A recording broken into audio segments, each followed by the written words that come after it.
Christopher Media. Let's make some noise. Warrior. Thief. Gladiator. Conqueror. Conan. They said you had come, a man of great strength. A conqueror.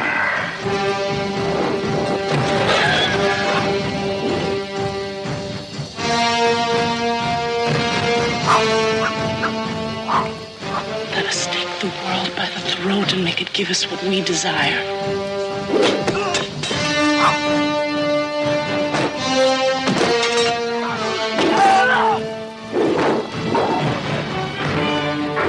We'll all drown in lakes of blood.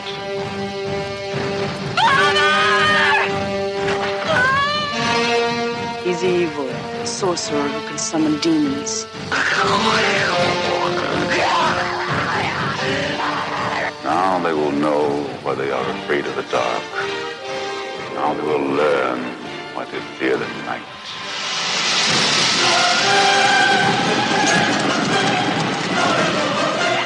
Out of an age undreamed of comes the most incredible adventurer of all.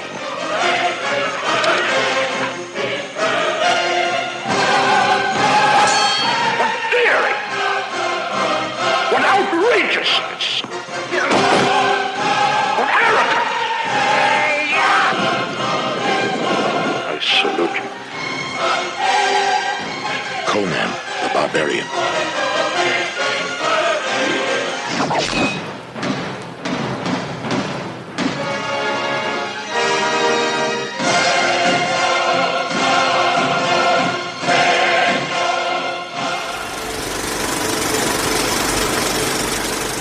Welcome to the Projection Booth. I'm your host, Mike White. Rob St. Mary is currently on assignment in Aquilonia. My co-host, Josh Hadley, won't cry, so I will cry for him. You cannot masturbate me, master. Also with us is our friend El Goro from Talk Without Rhythm. Mike, I have never podcasted before. I have no tongue for it. It is up to us to tell you this saga of how Robert E. Howard's creation, Conan, who came from the South and would someday be a hit movie before being crushed by bad decisions and cheesy sequels and remakes. Yes, we're talking about Conan the Barbarian this week, the 1982 film from director John Milius that formally introduced Arnold Schwarzenegger to America. Yes, before we get emails, we know that Arnold was in plenty of films before Conan, but this was the role he was born to play. It's an introduction to the Conan story, pitting the Cimmerian against Thulsa Doom, a sorcerer played by James Earl Jones, in order to get revenge, earn some treasure, save a girl, and really save the world. So let us tell you of the days of high adventure, but before we do that, just to let you know, we're going to get into some spoiler territory here. If you haven't seen Conan the Barbarian, I really don't know what's the matter with you. You need to get out there, buy the DVD, if only for the commentary track alone. We'll definitely be talking about that a little bit later on the show. Josh, when was the first time you saw Conan, and what did you think, sir? I loved it when I first saw it. Now, this came out in theaters when I was 7, so I distinctly remember my parents going to the movies to see it. And when they came back, you guys probably remember the days when big movies like this, they would give you programs at the theater. Yeah. They came back with the Conan program with that beautiful painting on it and whatnot. I remember we had that for years. I don't know whatever happened to that old program. And my dad told me all about this. I didn't see it till it came to HBO, because it actually hit HBO before it hit VHS. So I saw this for the first time on HBO, and I fell in love with it. Boobs, blood, beasts, gore. This movie, my 8-year-old brain at that point, because it came out a year later on cable, I adored Conan. Adored. And then, of course, started reading the comic books and whatnot and became a Conan fan until 1984. Well, since I'm a little bit younger than you guys, I came to this film slightly differently. My first exposure to it was actually through a digest-sized black and white comic book adaptation of the movie that Marvel put out that my stepfather gifted to me when I was about 8 years old or so. And then shortly thereafter, I raided my actual father's very large collection of bootleg VHSs that he had, which formed the foundation for my cinematic knowledge. And, oh, it was a transformative experience. So many of those movies were transformative, particularly when I found his Seika tapes. For me, I know that I've talked about this on the show before, that I had very little parental supervision when I was a kid. But for some reason, my folks kind of told me not to watch Conan the Barbarian, so I didn't for the longest time. I know I must have seen little bits and pieces here and there as the years went on, but it really wasn't until I was in my mid-20s before I finally sat down and watched the entire Conan the Barbarian from beginning to end, and it just lit a fire under my ass. It was like, oh my God, this is amazing. This is great stuff. And just to see the young Arnold Schwarzenegger, the spookily young James Earl Jones, I mean, to realize, by this time I had seen all the, so many Bergman films. I almost said all the Bergman films, but to see Max von Sydow in this, and I really only knew him from Bergman, and then also from Ming the Merciless, of course. And just don't forget so Sandal good. Bergen looking so hot. Oh yeah, everybody just on top of their game, and then to realize wow, this movie starred a dancer, a surfer, and a bodybuilder in the three main roles. It's pretty gutsy for this movie that ended up being a kind of a worldwide sensation. And by the time I had seen this movie the first time all the way through, of course, that whole sword and sorcery thing had come and gone, and it was so big for so long of all of these Conan ripoff films afterwards. And I guess you could kind of consider almost the sequels to Conan as ripoffs of it. I will say, though, that I did see and we'll talk about this a little bit more later on, I did see Red Sonja in the theater. That's the only one of these that I saw theatrically. Nice. I got a question for you then, Mike. What was the first sword and sorcery movie you saw? Sword and the Sorcerer or Beastmaster or an Ator flick? If you saw Conan later, I want to know what you saw before that might have spoiled you a little. I don't know why my parents wouldn't let me see Conan the Barbarian, but I saw the shit out of the Sword and the Sorcerer. I even saw that thing in the theater, man. So I was all about that movie. That three-bladed sword, and oh, so cool. So I was all about Sword and the Sorcerer by our good friend Albert Pune, and then also about Beastmaster, which that one was a cable staple. I did not see that one theatrically. There was a joke in the 80s that TBS showed Beastmaster so often that the TBS stood for the Beastmaster station. I think my first sword and sorcery film actually was Red Sonja, because I distinctly remember seeing that when I was about 5 or 6, and that giant spider definitely laid an impact on me. Yeah, well, yeah, I'm anxious to talk about that film because I had gone for many years without seeing it, and then revisiting it, I was just kind of surprised. Yeah, I think that's the best thing you could say about that movie. I always feel a little ripped off that Arnold's not Conan in that. I mean, Red Sonja and Conan are from the same novels and in the same comics, so it was kind of weird that he wasn't Conan in that. All about the rights, baby. Yeah. All about those rights, yeah. But, yeah, and then they try to explain it away outside of the movie, like, oh, that's just another one of Conan's names, like. Yeah, sure. Yeah, sure, yeah.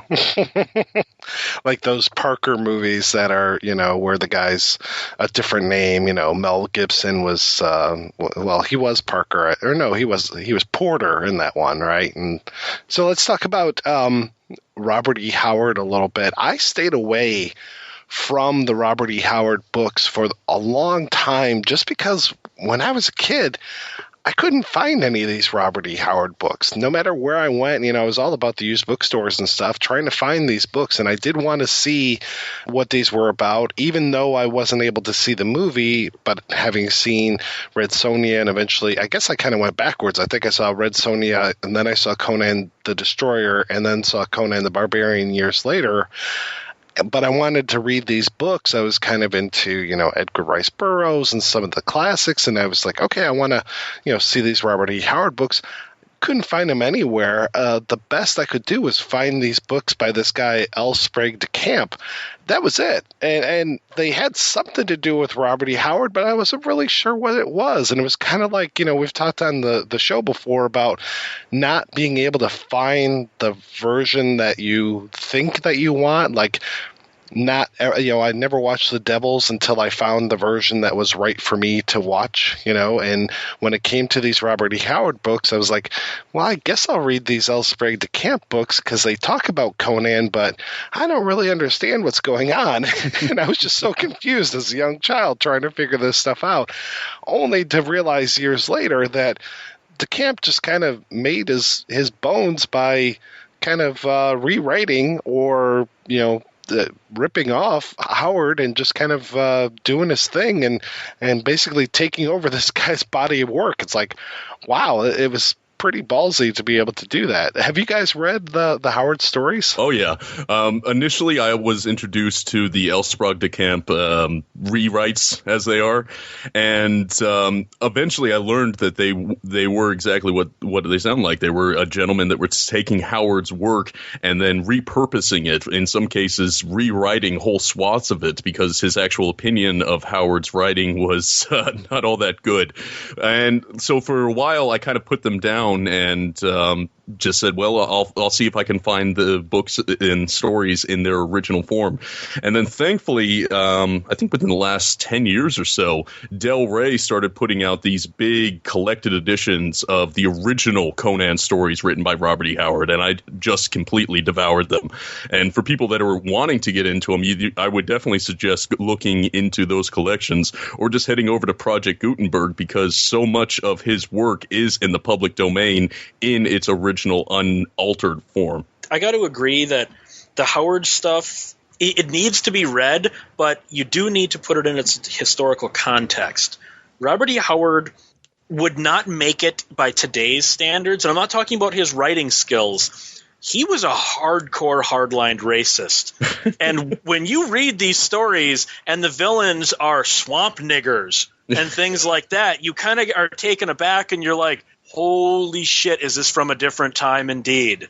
I mean, he did not treat black people well at all. I can't think of a single black character in an original Robert E. Howard story that was not just this side of a talking monkey. So you need to be prepared if you do go and read these nowadays. The biggest change, though, would be most people interpret Conan either from Arnold Schwarzenegger or from the Frank Frazetta paintings that helped sell so many of those books. But I think you can back me up on this. The Conan in the original stories is hardly a barbarian. He wears armor. He's a strategist. He's very well spoken. He's not the barbarian that we picture, is he? No, I mean, in the very first story that he appears in, I mean, the first time we're introduced to him, he's writing poetry. He's writing a history of the world, and peppered throughout the story are excerpts from his poetic works. So he is definitely much more of a thinker than the popular conception of Conan. And in the original artwork that accompanied the old Weird Tales stories, he's a skinny, almost borderline gaunt dude that's in kind of almost Romanesque Ben-Hur style clothing. So it's night and day difference from the Frazetta Conan and the Arnold Conan. So I think that is actually going to be even more shocking than the racism aspect if people go back and read the original Howard stories. Oh, definitely. Now, I'll admit to a great deal of affection for the Frazetta paintings. I mean, they still define my view of what Conan should look like. But if you go back to the original text, I mean, Howard spends much more time talking about the agility of Conan, the panther-like movements of Conan, as much as he does about Conan's physical strength. So while I have a great deal of affection for Frazetta and I love Arnie in the role, I think one of the perfect views of Conan is a mixture between those very lithe original drawings and some of the more developed physicality that we would see in in the Frazetta work. That to me is a much more holistic view of what Conan should be. When Howard was writing these things in the early part of the 20th century, we hadn't had, we hadn't had Superman, we hadn't had Batman, we hadn't had any of that stuff. We hadn't had muscle culture, really, which Arnold would kind of come from. So I think kind of between the worship of the body that we had with the superheroes and everything, and then the weightlifting and all that kind of stuff, I wonder if Franzetta kind of used that as his interpretation rather than that panther-like Conan that we saw from the stories. Yeah, I think so. I mean, if you go into Franzetta's background, and he was a sportsman himself, he was in incredible shape if you look at early pictures of Frazetta. So I think he just took like his build and exaggerated it. He built upon it to sell a greater level of physical strength than what had been presented before. And you have to also figure that Howard would have had very little input on the art that was gracing these weird tale covers. He was just submitting the work at, I think, for like something at a rate of about half a penny a word. And at that time, what other fantasy analogs did we have? That's why I think there's a lot of Roman influence in a lot of the early work, because at the time that Howard was writing this, fantasy as a thing didn't really exist. Well, you had John Carter of Mars and True. Whatnot, but at the same time, I think when you hear the term barbarian, that he's Conan the Barbarian, you picture more of a Frazetta Arnold kind of thing than you do a what if Matt Damon were Conan, because Matt Damon honestly fits the Howard version of Conan a lot more, so that's not as strange as what it might initially have sounded like when I said that. Oh, sure. I agree. And we have to remember, Robert E. Howard, Conan was just one of many creations that he had, and he only did what's the official number? 18 published stories, and then some fragments, some non-published stories. So when we're talking about the body of work of Conan, we're not talking about a whole lot of stuff. And these are some. There's one full-length novel, and then some shorter stories. And some of these things, you can read them in an hour or less, or 15 minutes, just depending on your reading speed. But so they go fairly fast, and they're written so intensely that some of them demand to be read in a very short amount of time. But we don't have a ton of stuff when it comes to Conan. He was writing like crazy, though. I mean, Conan was one of many creations that we had. And we had Kull the Conqueror. We had Red Sonja, Solomon Kane. I'm forgetting. Bragon. Bran McMorn. Thank you. So we've got a lot of these other characters as well. And I know that when he kind of did his Conan thing, finish it up, and was done with it after a while. And it was just like, he wasn't one of these writers. And also the way that the market was at the time, it wasn't like, hey, Robert, you came up with your one character that you can really milk for the rest of your life.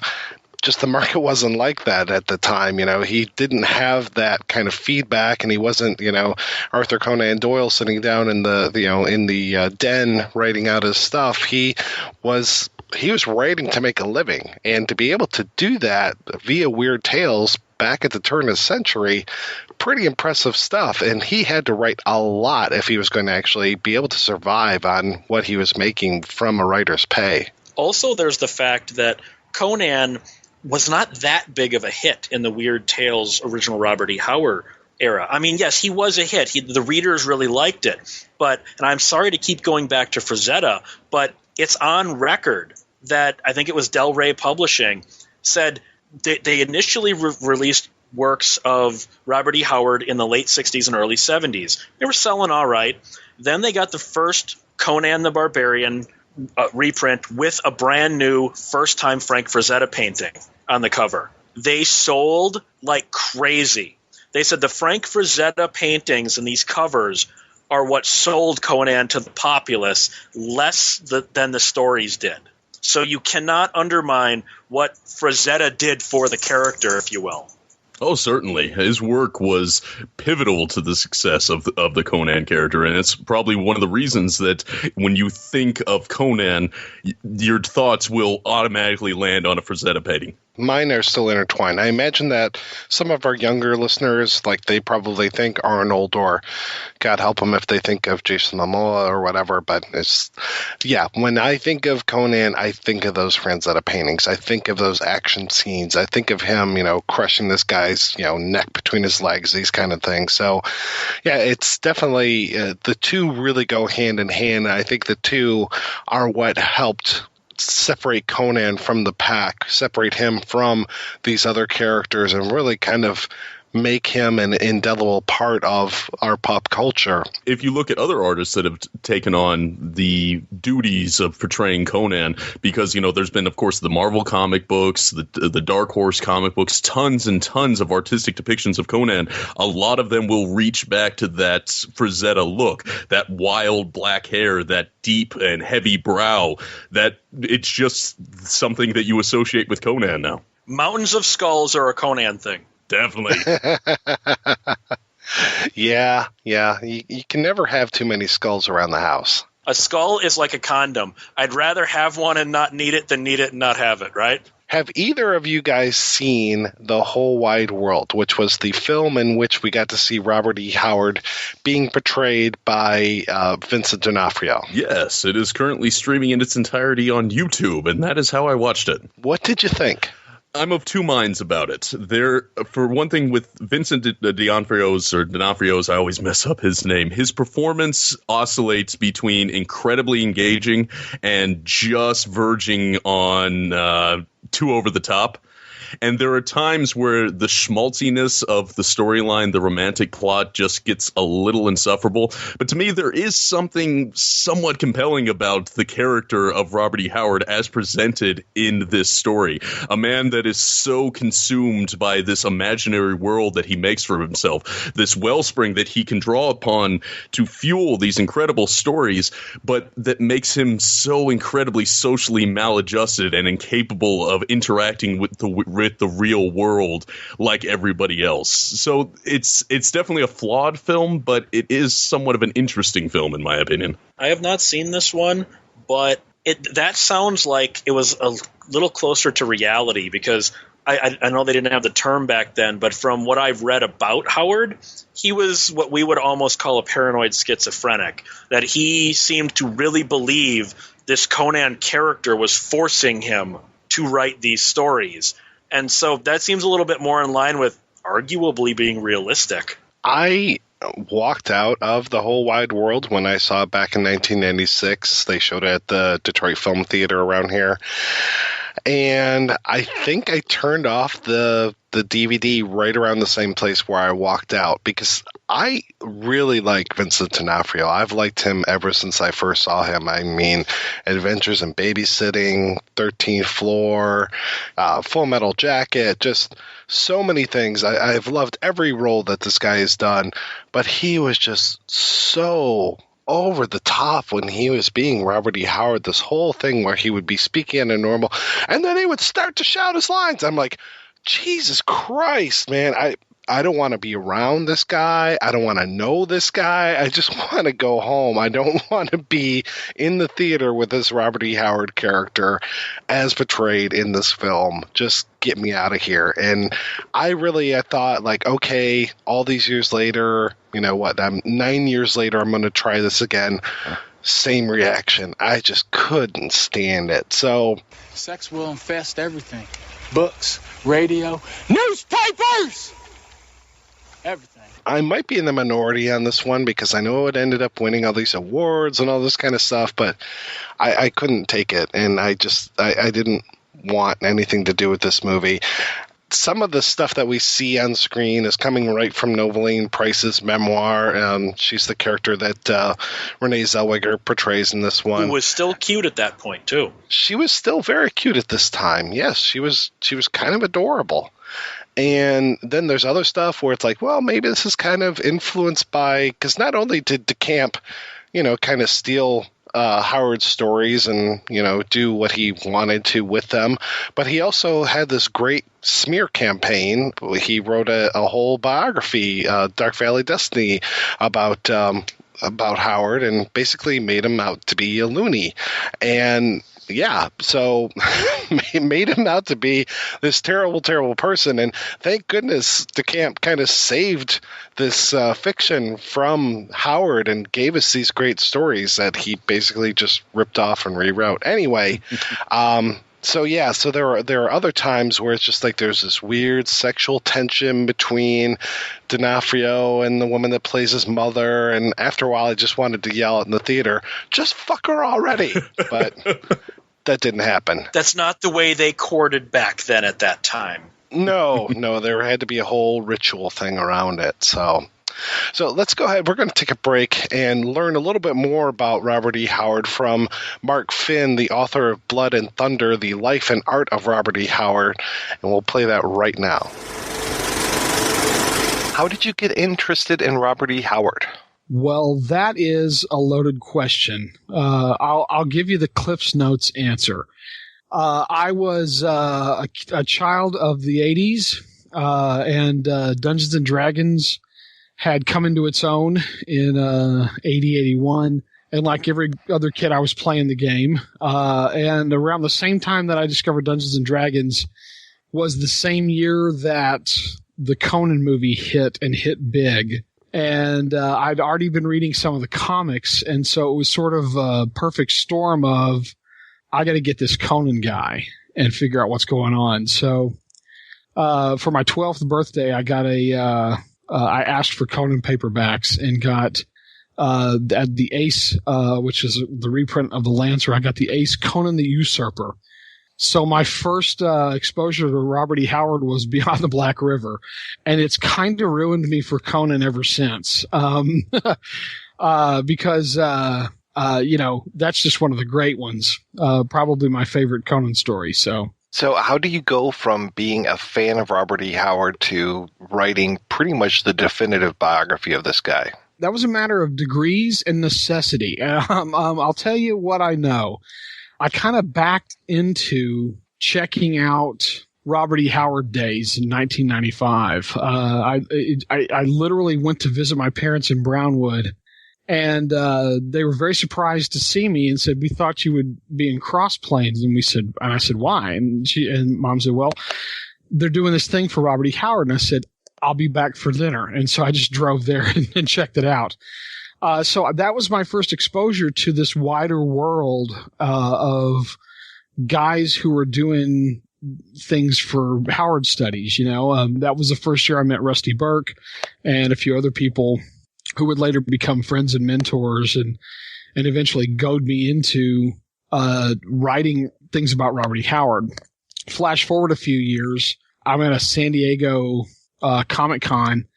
I was having a conversation with Mike Mignola, and we were talking about Solomon Kane. He said, "If you like Solomon Kane, wait till you see. My friend Gary Gianni's doing you know who Gary Gianni is?" I said, "Yeah, I know who Gary Gianni is." He goes, he's illustrating Solomon Kane in book form. Like the old Donald Grant books that were illustrated? I said, "Yeah." He said, "They're doing one for Solomon Kane, and Gianni's doing all the illustrations." And I got angry. I'm like, why don't I know this? I'm like a Howard collector. I should know this. And so that's when I really got to looking and found out about some of the online groups, found out about Ray Hoopa, the Robert E. Howard United Press Association, and realized that there was an active discussion going on, and there was a lot of stuff happening that was in this sort of like little closed off corner of the internet that nobody knew anything about. And so I joined with the intention of, well, now I'll be on the inside track whenever this new stuff hits, and I won't miss anything. And then as soon as I joined, I started trying to get them to open up and say, "Look, you gotta tell more than the 30 people in this group about us. This is important stuff." That eventually led me to saying, "There's some things here that you guys are missing." And they're like, "Yeah, well, we don't see it the way you see it." And I said, "Why don't I just write it down and show you?" And so that's how I started writing papers and actively engaging the other Robert E. Howard fans and scholars and saying, "Look, here's some stuff you've overlooked. Here's some stuff that you don't know because none of you are from Texas." and so it kind of grew from there.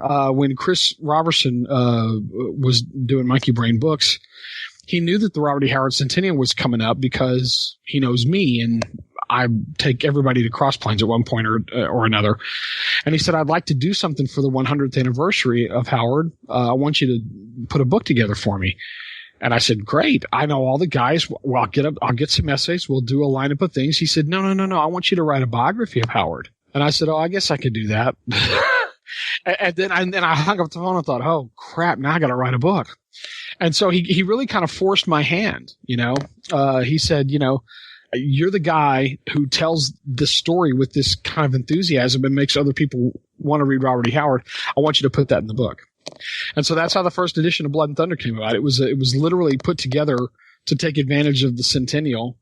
It wasn't complete at the time, but it was, I thought, a really good, really complete first draft. And so now that the second edition is out and available, I got to put in more of the things that I wish I'd put in before. And it's a bigger, meatier, kind of heavier book and much more in line of everything I wanted to say in the first place, which I'm grateful I got the chance to do that. Now, you mentioned your folks mentioning the Robert E. Howard days over at Cross Plains. How far away is that from you or where you grew up at? I was born in Abilene, Texas. And so when I was reading Conan, there were these little introductions in the beginning of the paperbacks introductions I would incidentally come to hate as I got older. But it mentioned that Howard was born in Cross Plains, or not born, but lived in Cross Plains, Texas. And so that was just down the road. That's 45 minutes away, Abilene to Cross Plains. And I thought, well, hell, if he can do it in Cross Plains, I sure as heck can do it in Abilene, there it is. And so kind of to my, it's just kind of worked out that way. I lived in Austin for 15 years or so, and that's 3 hours south of Cross Plains. Now I'm living in Vernon, Texas, which is 3 hours north of Cross Plains. I've never lived more than 3 hours away from Cross Plains as long as I've lived in Texas. It's been weirdly comforting to know I'm never that far away from Howard's old stomping grounds. You really kind of emphasize Texas, at least in the beginning of the book, and the introduction by Joe Lansdale really kind of puts a fine point on this whole idea of Texas writers, or I don't want to say writers from Texas, because it seems like there's a really big distinction about Texan writers. What was this kind of tradition of writers who were in Texas and embraced Texas? It's a hard thing to kind of describe, and Joe and I've talked about it at length, and other people, just Scott Cupp, Bill Kreider, Howard Waldrop, Neil Barrett Jr., Brad Denton. There's a list of these guys who write. I don't want to call it Texas weird, but that's probably close enough to it. And what the Texas mindset is very strange. It's a very accommodating environment to be in.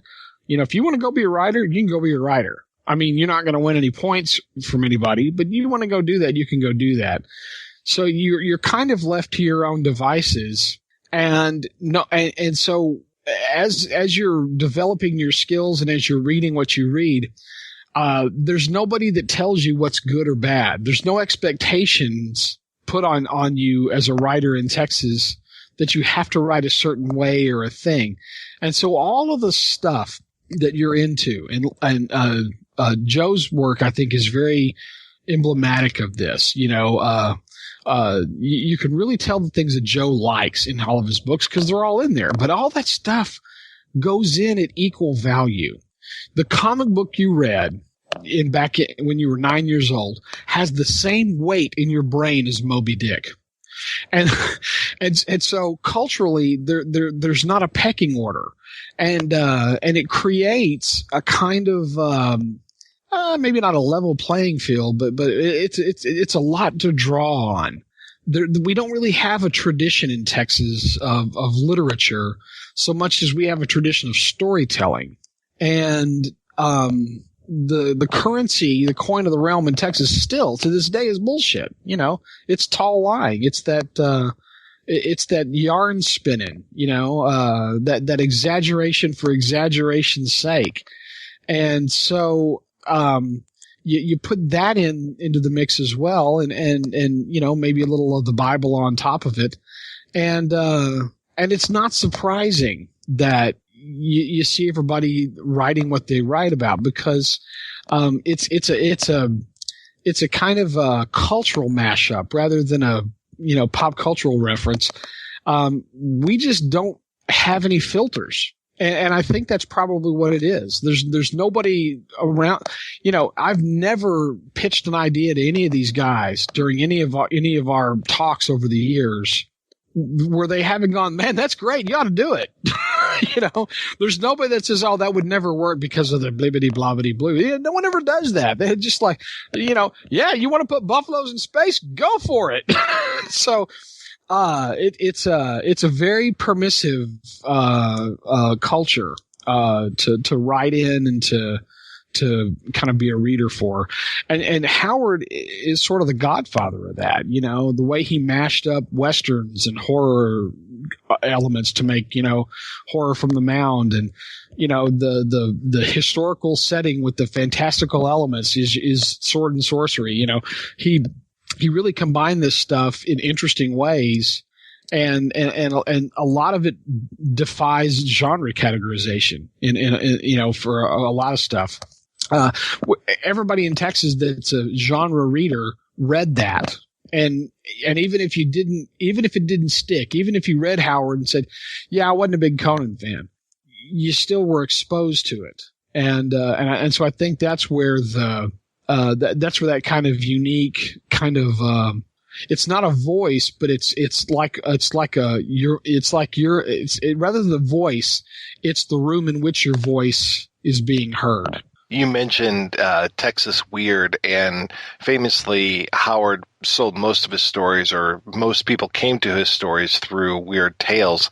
Can you kind of explain what Weird Tales was and what that relationship was between Howard and the magazine? Sure. Weird Tales was it's one of the most storied and famous of the pulp magazines, and the pulps were a type of magazine that was published from the turn of the century until probably the mid-50s, I think, was sort of the heyday. But Weird Tales was really big through the 20s and 30s. That was when they're in their sort of renaissance. And the pulps were published in every sort of genre. It's very similar to what television is like now with cable channels. There were aviation pulps, there were Western pulps, there were romance pulps, any kind of genre that you wanted to read about could be found. And these were cheaply made magazines that usually sold for a dime, sometimes 15 cents. Big stacked things, 128 pages with lots of punchy stories in them, quickly written by people who were maybe sitting around the office, and some folks who had aspirations of literature. Like most cheaply produced mass market consumable media, they were pretty mediocre. But there were some diamonds in the rough, and it's where we saw, for example, Raymond Chandler, Dashiell Hammett, Tennessee Williams. These guys were initially published in the books. Ray Bradbury. A lot of our American authors who made the American voice in the 20th century got their start writing the pulps. And Weird Tales was a magazine that catered to story. Back then, weird just meant the strange or unusual. Sometimes supernatural, sometimes the unexplained. It was sort of a category unto itself. And in fact, Weird Tales was kind of a catch-all magazine. They would run classic stories from Edgar Allan Poe and Shakespeare chapters. And then they would publish poetry. So they were really kind of they called themselves the unique magazine, and it was by any stretch of the imagination. Farnsworth Wright was the editor, and he was a Shakespeare scholar who brought his own sort of unique sensibilities to the magazine. Howard was an early reader and a fan, and so were some of his other contemporaries. It was the magazine that bought his first story. It was a caveman tale called Spear and Fang. And over the years, he and Robert E. Howard had developed a relationship with the editor Farnsworth Wright. Wright ended up buying a lot of his stories. And frequently there were stories that Howard couldn't sell anywhere else. So it was kind of a go-to market for him. And it was that magazine that originally kind of kept him in money whenever he needed it. He always knew he could get a sale from them. When Farnsworth Wright started a companion magazine called Oriental Stories, he knew Robert E. Howard could be counted on to contribute. And so it opened up his markets. And of course, it's the magazine that published Conan the Barbarian. So all of the Conan stories that originally were published in Howard's lifetime came through this with the if I don't know if you want to count the Fantasy Fan and the Frost Giant's Daughter. I won't, because Howard changed the names, but what we think of as the primary Conan stories were originally published in Weird Tales, along with Kull and Bran McMorn and Solomon Kane, his other big sword and sorcery characters. Those were, Weird Tales was the home for that, and he got a lot of encouragement from writing from fellow authors, H.P. Lovecraft, Clark Ashton Smith, August Derleth. These were guys that were writing in the magazine at the same time as Howard. And so I would say that Weird Tales was really instrumental in him growing as an author and a writer, and it really helped him. It was probably the most influential magazine in terms of the thing that it widened his correspondence, it widened his worldview. It's unfortunate that it was also probably partially responsible for him not writing any more Conan stories. There were other factors laden upon that, but when Weird Tales was good to Robert, it was very good. You mentioned a lot of Robert's characters. Why is it that you think of all the things that you've mentioned? I mean, I know they've made a Solomon Kane movie, a Kull movie, which was actually a Conan script originally and then changed to a Kull movie. Right. Why Conan? Why, of all the characters, did that one seem to stick and be so much part of pop culture today? My gut reaction to this is because he's divisive and he's polemic. When Conan first appeared, he was divisive. There for every letter that was published from somebody in the Weird Tales letter column talking about how much they loved the new Conan magazine, give me more Conan, I want to read more of his adventures. There was somebody else going, I really wish Robert E. Howard would drop this Conan character. It's just nothing but gore, gore, gore. I want to go back to the stirring historical dramas like Solomon Kane and Bran McMorn. You're like, well, I mean, really, it was strange that that was sort of a reaction. He's a love or hate kind of character, and I think that's part of it. I think people that get Conan get him right away, get him instantly, and clutch him to their breast. I think people that don't get Conan only make the reaction greater for people that do. It's sort of like women in the Three Stooges. If a girl likes the Three Stooges, you go, oh, that's pretty cool. But when they go, oh, they're just stupid. It doesn't make any sense. How come they're always hitting each other? You go, and that's the Conan reaction. Oh, he's just dumb. He wears a sword and he runs around and he chops people's heads off. You go, yeah, isn't that great? But there's more to it than that. And I think part of it is because he got a foothold when he did in paperbacks with Frazetta. That was right at the time when fantasy was undergoing a renaissance. The Burroughs have been rediscovered, Tolkien have been rediscovered, and now here comes these Frank Frazetta paintings on this Conan paperback from Lancer. And here's this long-haired, muscle-bound hippie, that the covers just have their own kind of animated quality to them. Those books, as flawed as they are, were lightning in a bottle, and there are people that remember those Conan paintings to this day. Well, right at the time, right on the heels of that comes Marvel Comics at their apex. 1970, people were as brand aware of Marvel Comics as they were ever going to be. And, here comes Conan, the first non-superhero title, to get the Marvel Comics treatment, selling well. It was huge. And so, I think they've just had really good timing for a lot of this stuff, between the Lancers. Lancers go from the 60s to the early 70s, and really they go up into about probably the early 80s because after Lancer they become Ace.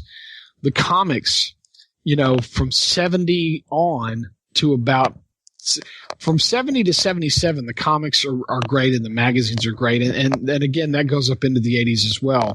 All of that fed into Conan, the movie.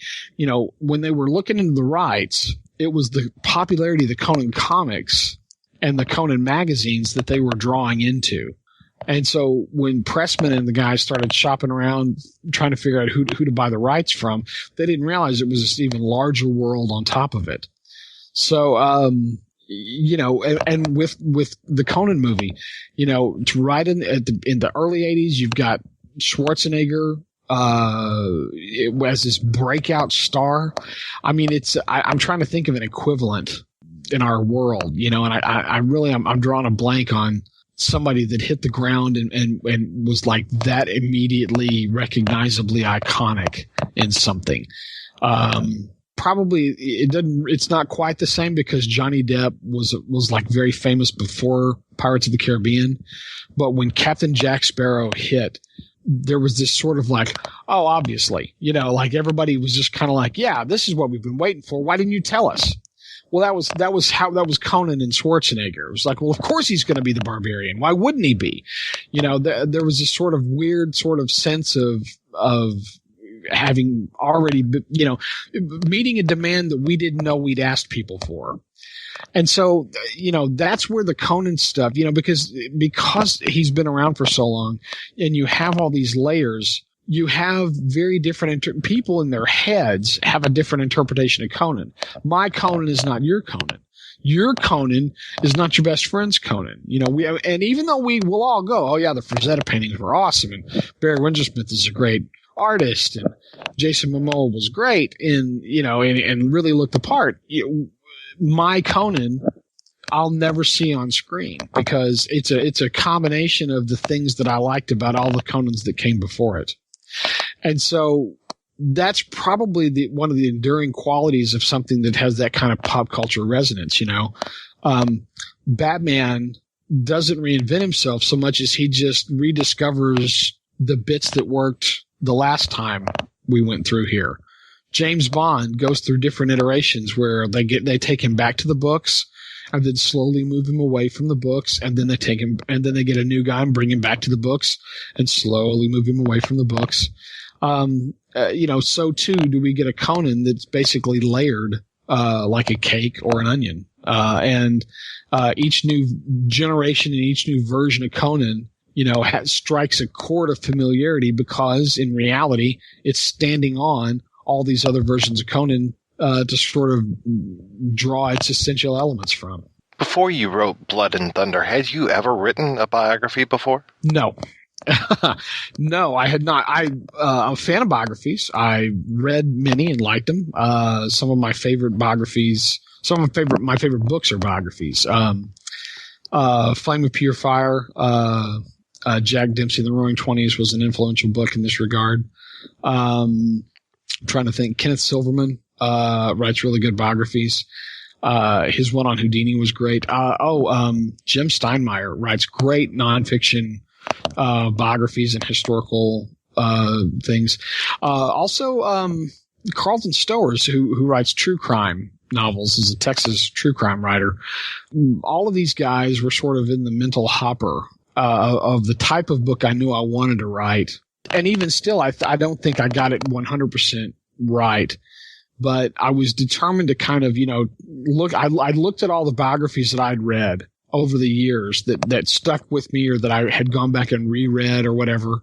And I paid attention to the ones that were literary biographies like Ambrose Bierce, Alone in Bad Company, and Jim Thompson, Texas Tornado, and there were others, and or Texas by the Tail. And I kind of built a Frankenstein template of this is how I want the book to look. This is how I want it to go.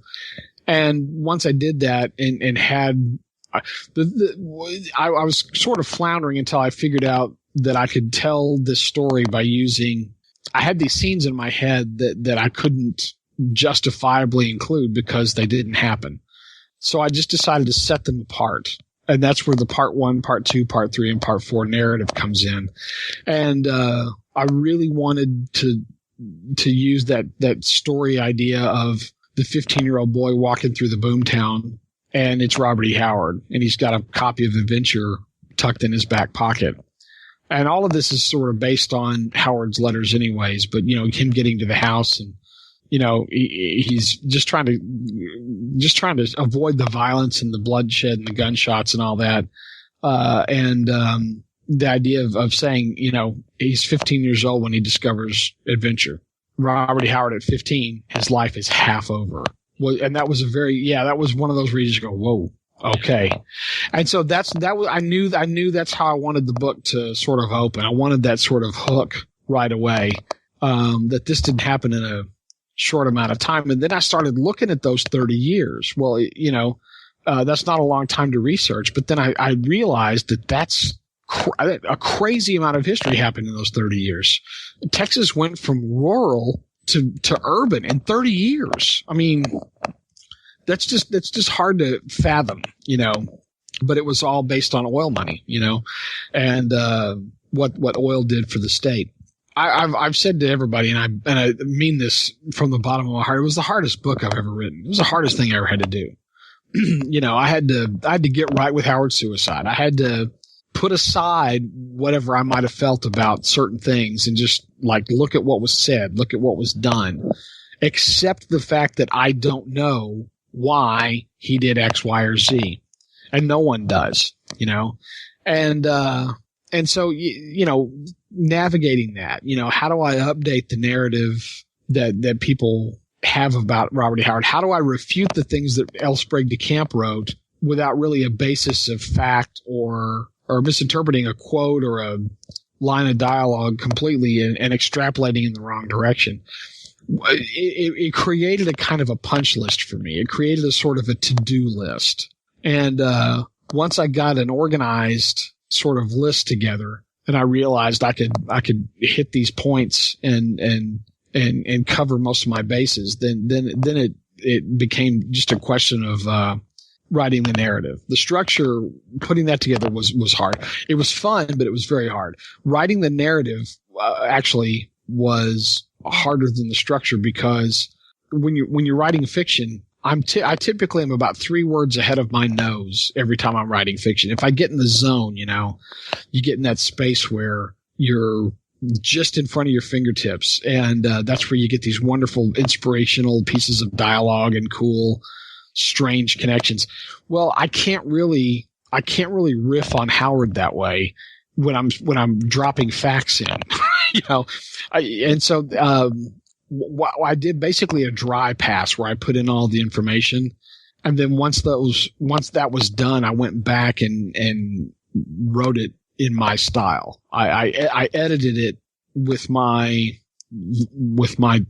way I construct sentences and things like that. So it was a process, and the rewrite was another process as well. The whole thing was a very, you know, it took me with the second edition, the second edition writing as well. The whole thing probably took me 2.5 years total. You know, from research to execution to rewrites to rewrites to re-editing and execution, about 2.5 years. So I've lived with this for a while. You've mentioned a lot of the characters that he had done, and even more than that, he did all of these different types of stories, you know, the boxing stories, his kind of non-fictional stuff, his westerns, all these things. I think it would be pretty amazing to a lot of people when they pick up your book to see that Conan doesn't even enter the picture until way into the story. Yeah. And one of the other pieces of writing that he also did was all of these letters. And did that kind of open a door for you to have these letters, to be able to see how he wrote to different people and what he was writing? Absolutely. You know, it opened a door in that we got a lot of him talking about himself, talking about Texas, talking about other things. But then, you know, Robert comes with his own set of caveats. You know, his Rusty Burke is often quoted as saying, Robert never let the facts get in the way of a good story. And so, if you read some of his accounts of Texas history, they are gripping and awesome and amazing and cool. And they all didn't really happen quite that way. He couldn't really help rewriting some of this stuff. And so you have to allow for the possibility that Howard gilded his own lily when it came to his personal stuff as well. You really can't take any of it at face value. I think if you use it generally to inform, or if you're looking for some specific things, particularly as they relate to the stories that he was writing, they're a wealth of information. You can't always use them to say this is what Howard thought about X or Y, because we have him talking to Lovecraft about one thing, and then or talking to Clark Ashton Smith about one thing, and then you have him talking to Novel Price about the same thing, and he absolutely contradicts himself. Robert wrote this to these guys, and then he said this to Novel and Price. Who's right? If you want to know how Robert felt about civilization, if you want to know how he felt about boomtowns, if you want to know how he felt about politics, these things are in the letters. Comments about movies, books that he's read, stories that he's written, poetry, philosophy. The letters are really instrumental for a lot of that. And getting to read all of them, and I didn't read all of them. They found some more in the meantime. But getting to read the vast majority of them at the time was instrumental. And it was something that DeCamp didn't really have access to. Not a lot. He didn't have, and I think it would have changed maybe some of the things that he said or thought about Howard. I hope it would have. So I felt obligated to use those things. Flawed as they are, they are considered a primary source, and definitely are, a place where if you're going to really want to get a feel for Robert Howard, you have to at least read the Howard Lovecraft letters. Those are super important. They impact directly with the Conan stories. And so if you are interested in what kind of philosophical underpinnings of Conan are, you got to look to the barbarism versus civilization debate, because it's all in there. It's like he's having this argument with Lovecraft, and in between having the argument with Lovecraft and getting travelogue updates and postcards, he's writing these stories where he's basically proving as a story in print his arguments. And it's fascinating when you start lining up when he writes certain Conan stories with what's going on in the letters at the time. It's like, this is very telling, While you were doing your research, what was the one thing that just stopped you in your tracks? Was there any point where you're like, I never knew this, and this completely changes things? Probably the thing that was most like that was reading the Cross Plains newspaper from that time period and seeing the activity in the town. It really gave you a picture of what's going on. It really gave you a picture of what the town was like, reading the obituaries, the number of people that died, the number of people that committed suicide. Very interesting. The development of the town, the wells coming in. There was a lot of that kind of stuff that was really, really interesting. That really helped connect Howard's disliking of civilization and boomtowns and things like that with that. The thing that for me, the thing that I'm proudest I was able to find, and it was literally kind of, I suspected there was something like this out there, but I didn't really know. And so I was able to, when I tracked it down, it was like finding the Rosetta Stone, and that was Modi Boatwright's article on tall lying. Boatwright was a Texas historian who wrote a lot of books about stories that people would tell on the ranches. And he even wrote a couple of books that talk about the transition from the ranch hands going to work in the oil fields. And the same story would change, and instead of being a ranch-based story, it'd be about guys working on an oil well or a sputter. So the folklore was the same. It was just that the job titles were different. Really interesting. But he wrote this article on the art of tall lying, and wherein he outlined the tenets of what constitutes a tall lie. This is how Texans bullshit was sort of what the article was. And I'm reading this and I'm thinking, yep, that's Howard. Yep, that's Howard. Yep, that's Howard. Oh my God.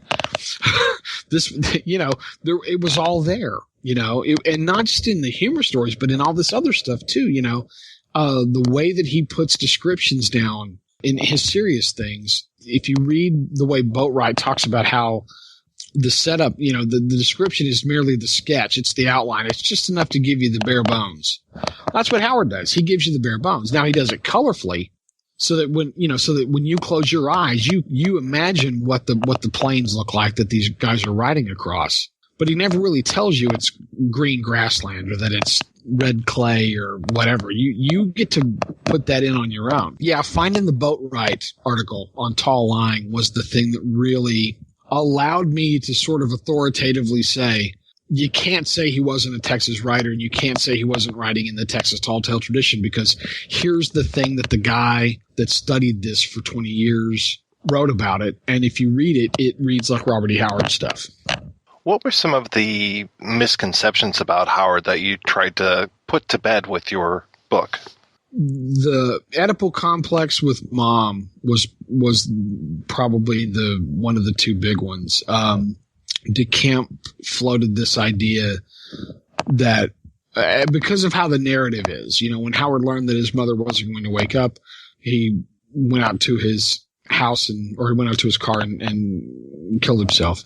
That got turned into, upon hearing that his mother, with whom he was excessively and perhaps unnaturally devoted to, his beloved mother, around whom he it got more dramatic and more flowery and more florid, and there was so much implied. Oh, he couldn't bear the thought of living without his beloved mother. There was just something about that I don't know. It didn't work for me. We know that there were a lot of other pressures. There were a lot of other things going on at the time. Or a lot of other economic forces in play. He'd been under a lot of stress. And of course, he was his mom's primary caregiver. And this was not unusual. And that's something else that DeCamp sort of tissed about. Well, I can't believe that he, wanted to stay home. It wasn't that he wanted to. They just, Howard was under the impression that they didn't have any money. Whether they did or didn't, really, we don't really know. But that's just what people do for their families. When the parents get too sick, you move them in with you, or you come down to take care of them. It wasn't that strange, at least not in Texas. And DeCamp was making it sound as if this is what Martians do. The other thing that DeCamp had a problem with was why, if he killed himself at the age of 30 and cut short a promising literary career, you'd have to be crazy to do that. So let's go look for all the things that we could find that make him seem crazy, and let's write the story like that. Again, DeCamp tisks that there's guns in the house in Texas in the 1920s. I'm sorry, but it would have been weirder if there wasn't a gun in the house. And so there was a lot of stuff that DeCamp just assumed was strange and unusual behavior.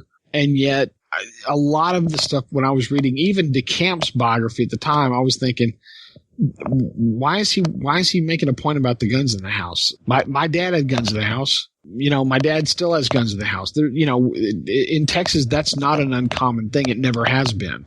But he sort of made a point about it as if to say, well, if there hadn't been a gun in the house, Robert wouldn't have killed himself. To which I say, yeah, try again, So that was a lot of the things I wanted to redress. DeCamp made a lot of assumptions, just a ton of them. They were based on his point of view rather than looking at actual information.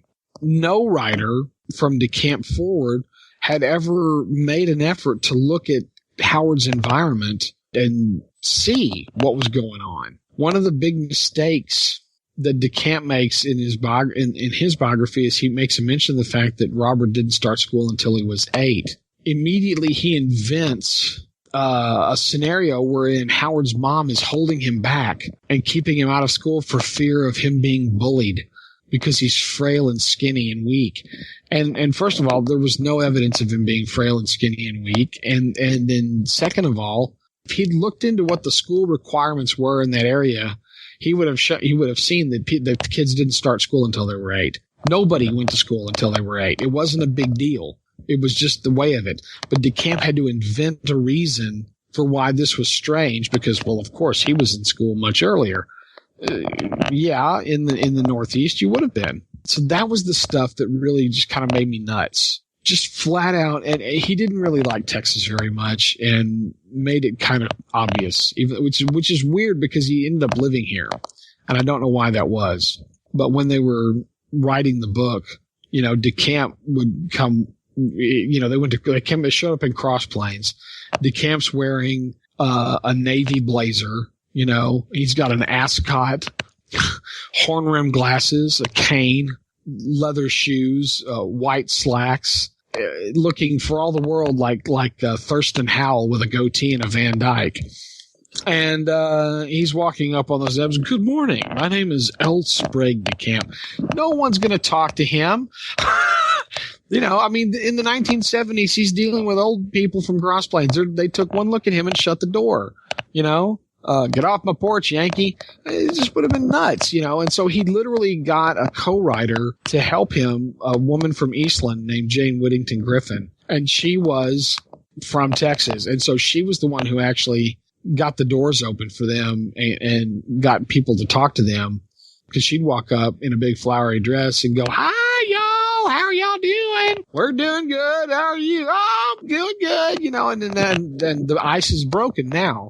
And then let these weird little Yankees into their home and ask them questions about what they remembered of Robert E. Howard when they were 10 years old. So the whole thing was agenda driven. DeCamp wrote the book he wanted to write, and he didn't really care about setting the record straight. He didn't really care about any kind of historical archive. He didn't really care about getting the facts right. He had a narrative, he had an idea, and it was one that, granted, it should be noted, he'd been pushing since the 1950s when he first wrote his first essay on Robert E. Howard. And so it was sort of his final word on Howard. Like, this is everything I've learned about Robert E. Howard and everything I'm going to know about Robert E. Howard. And he didn't really assimilate anything else new after that. Not really. He just dined out on the reputation of Blood and Thunder, of Dark Valley Destiny. So my book was intentionally, I picked up everything of his that I didn't like and basically refuted it. And I'm really glad I did. DeCamp wasn't just an essayist, and wasn't just a biographer. He was involved a lot with the Howard works as well. How did he kind of get involved with this, and how does DeCamp kind of impact what we know of Howard? I'm going to keep it brief because you've basically asked me the Gordian knot question. In essence, DeCamp was hired initially to finish some unfinished stories and make an editorial pass over some Conan stories for publication. And what he mainly did was he took some stories that were not Conan stories and reasoned, as he said, basically all Howard characters are cut from the same cloth. So he literally took the guns out and added swords. He changed the word Egypt into Shem. And so he created Conan stories out of unsold stories featuring other characters. Initially he was set up as an editor and a packager and eventually became sort of the steward of the line. His assertion was that he edited enough of the material and added enough of his own material to the stories that he could claim a co-writer credit and a co-copywriter and a copywriting credit for it, an editing credit. And so he had a number of those stories with his, Robert E. Howard and L. Sprague DeCamp byline copyrighted in that fashion. Now that he had product, he was basically looking for places to sell it. And that's how he became involved with trying to take the Conan stories and make a saga out of them, a 12-book saga that he would sell to the Lancers eventually, and then turn into the paperback Conan series that everybody read in the 1960s and 70s. There's a lot more to it than that, but essentially he sort of became, as I said, this sort of de facto steward of Conan. Even as Glenn Lord, as the literary agent, was making deals to get all of the other Howard stuff into print, DeCamp and he formed initially an uneasy truce and then eventually a kind of a rivalry over, the Conan stories. I'll take care of Conan, you take care of everything else, that sort of deal. And so that was the setup for years. Part of what DeCamp did in introducing these stories to other people and in the Lancer line is he wrote these introductions wherein he talked about what sword and sorcery is and who Howard was and what I've done for these stories in the service of bringing them to you. And this is where you started getting these biographical comments from DeCamp, these editorializations. The thing that the phrase that he used on more than one occasion to describe Howard was that he was maladjusted to the point of psychosis. I guarantee you, if Howard had been alive, he would have punched DeCamp in the nose. Maladjusted to the point of psychosis is a horrible thing to say about anybody that you profess to like. But that was DeCamp.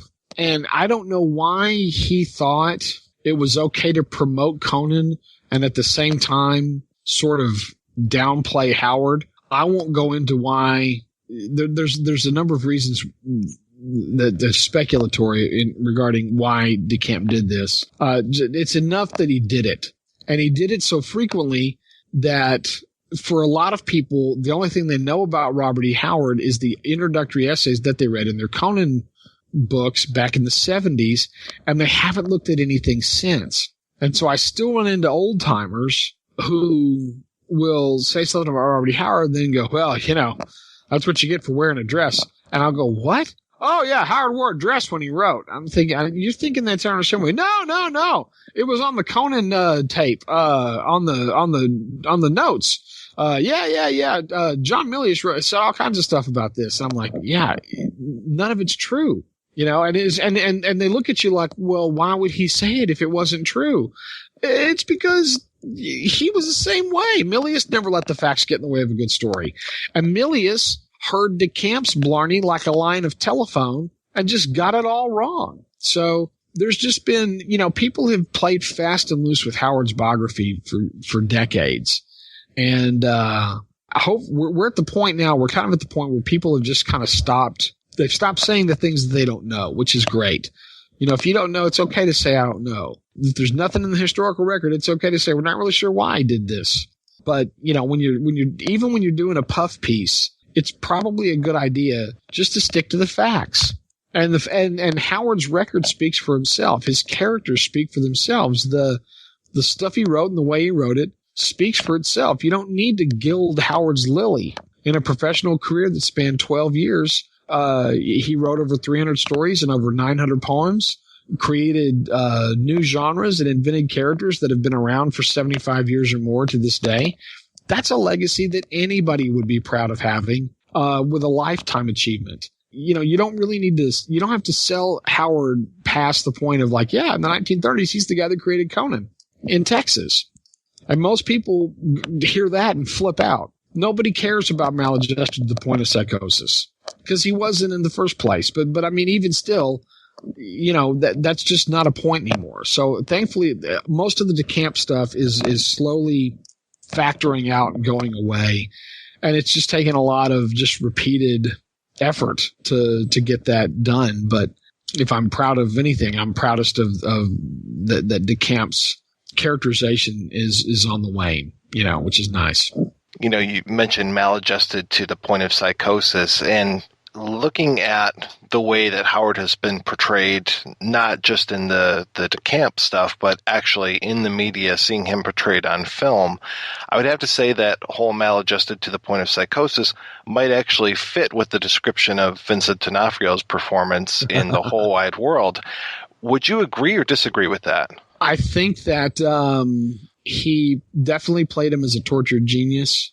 When I watch that movie, I try to focus on all the scenes where he's acting with Novelin.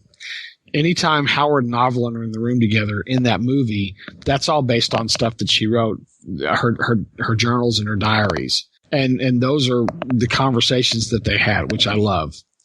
Anytime he's by himself, right, or with his mom, that's a conjectural scene that the writers put in there based on the information that they had at the time. And it wasn't necessarily bad information. I have no doubt that in his frustration, he probably did grab a sword and go running through the fields. We got pictures of him with swords and guns, and I'm sure he blew off steam like that. Maybe not right after a conversation with Novelin. It's hard to know, So I try to, even though those scenes are a little heavy-handed, I think within the context of the story, it works pretty well.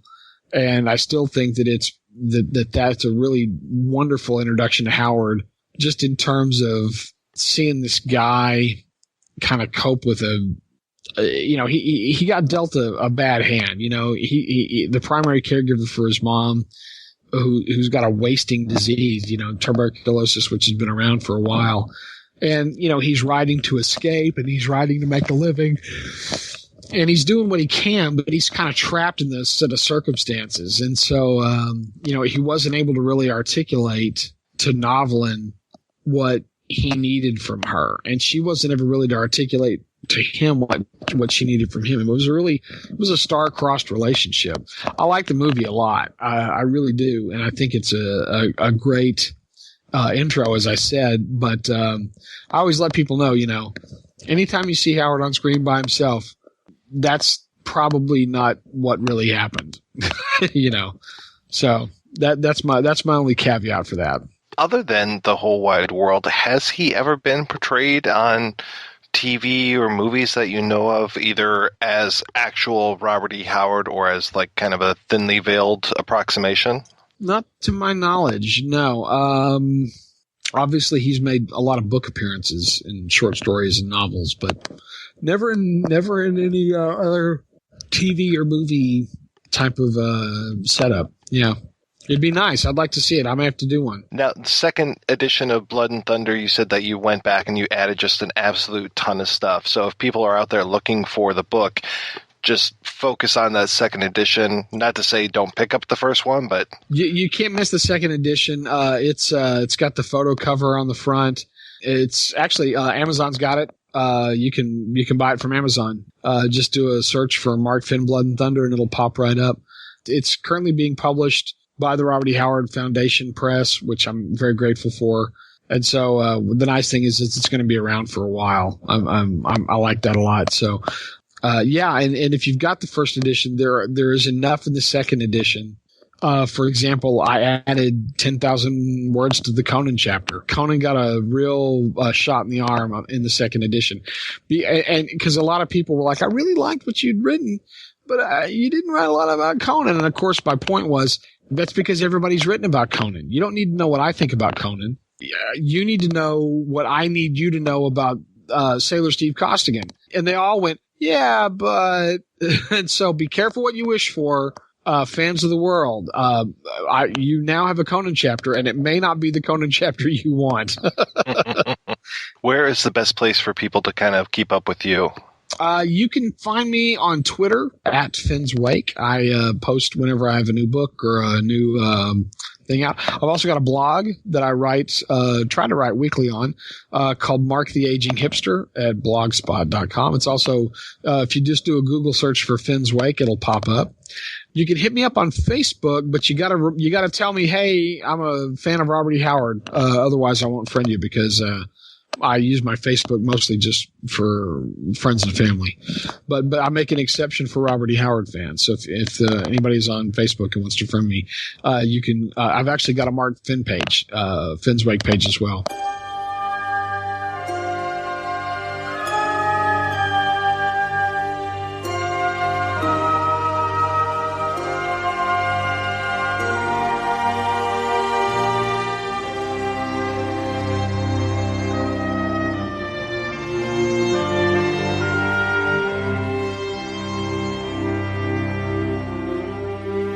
All right, we're back. Thanks to Mr. Finn for taking the time to talk to us. Josh, you said that when you first got into Conan, you got into him through the comic books. Is that right?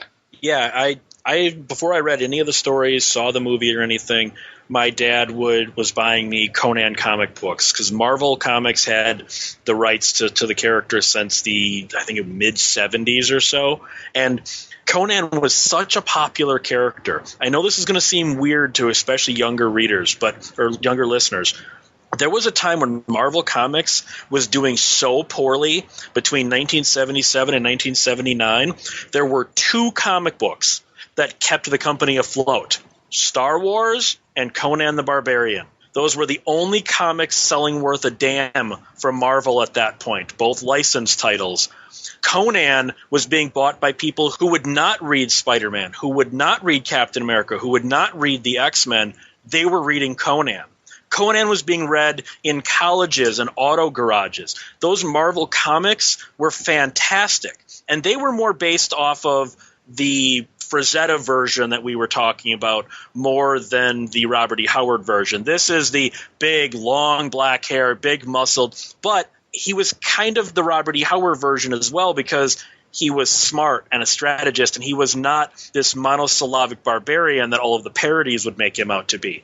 So I read Conan like crazy. Thankfully, my stepfather had a rather extensive collection of comic books, which encapsulated pretty much everything that DC and Marvel printed from anywhere between 1969 all the way up through the early 90s. So I read a lot of Conan, both in the regular size issues that they were putting out and the huge oversized magazine formats. And there was something very, very compelling about him, this just barbarian tale that almost seemed to run darker than anything else that Marvel was putting out at the time. You know, we're not talking about huge amounts of gore or nudity in that, at least not in the regular size ones. They were allowed a little bit more leeway in the magazine format. It's how they got around the comic code. What's that? Savage Sword of Conan was being magazine sized. Yeah, they didn't have to abide by the comic code. So, and those were in black and white, and you can get away with more in black and white than you can in color.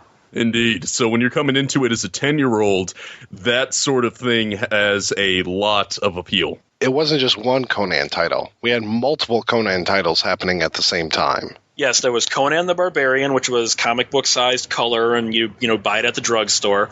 Then you had Savage Sword of Conan, which was the magazine sized one, which was more of a specialty shop or a bookstore kind of thing. Then later on you had King Conan, which was more of a set in the future as Conan is now the king, and he's kind of been realized his dream. And then you had Conan Saga, which was magazine-sized black and white reprints of the color comic book issues. So you had all of these being printed at arguably the same time. And that's not even counting the multiple appearances Conan made in the What If line of comic. I showed this to Mike White last night.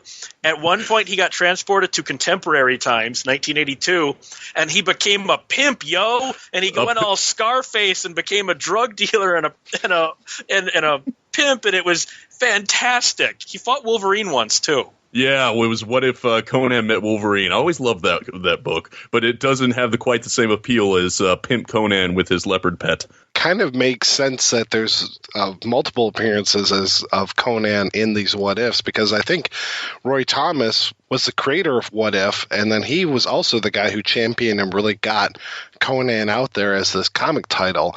And the reason why I'm bringing up the comics is because there's just such a direct correlation. I mean, we have the stories being written in the 1930s, and then we don't have a whole lot. We've got the camp kind of seizure of Conan for a long time after that, and it isn't until the 70s, where the late 60s, early 70s, where we get this resurgence of Conan, helped by those Frazetta reprints, the paintings and everything, and then kind of going into the comic books and all this. And just that's really, for me, what helped spark the film.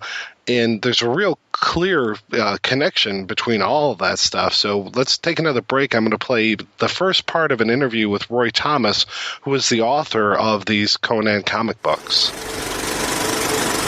How did you get involved with the Conan comics?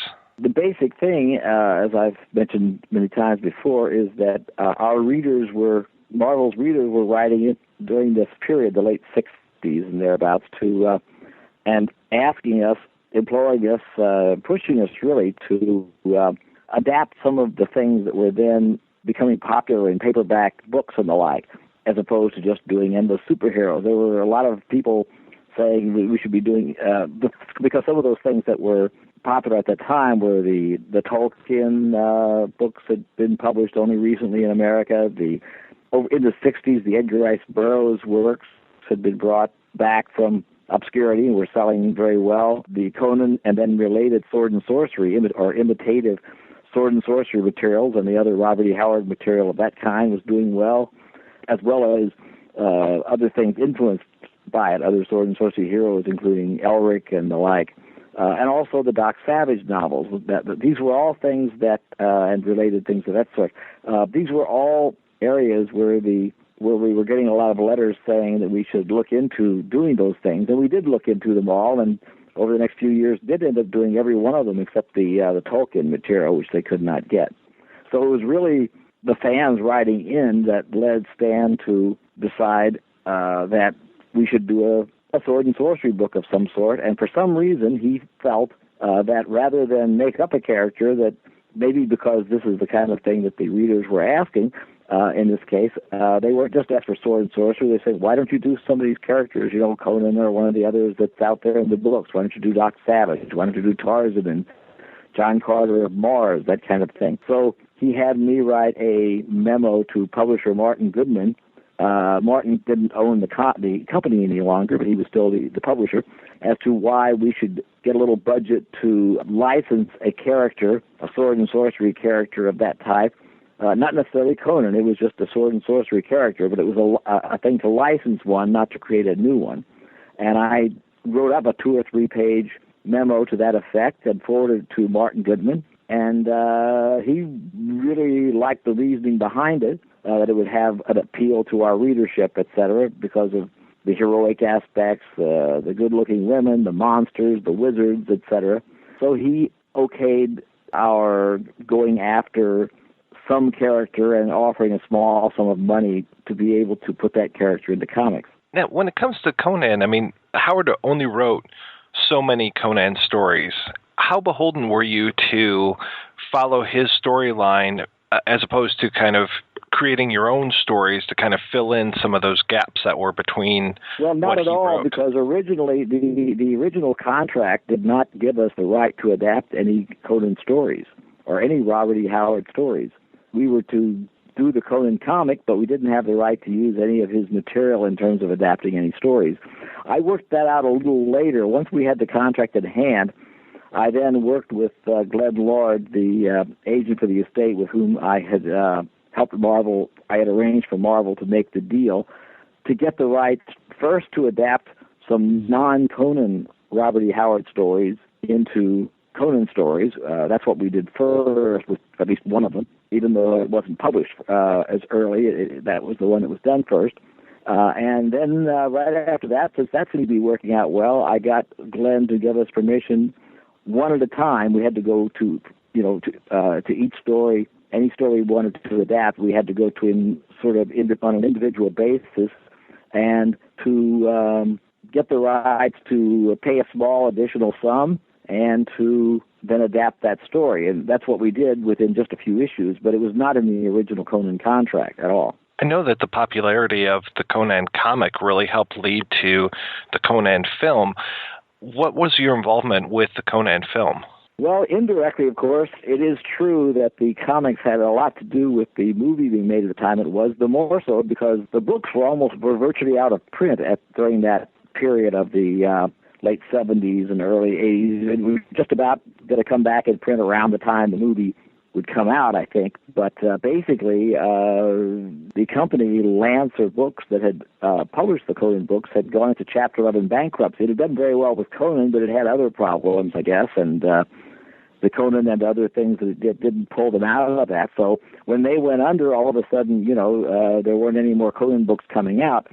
And that didn't help the prospects for there being a movie, but the fact that Conan the Barbarian was a very successful comic, and by that time there was also the Savage Sword of Conan as a successful black and white comic magazine, led the movies to the movie to eventually be made.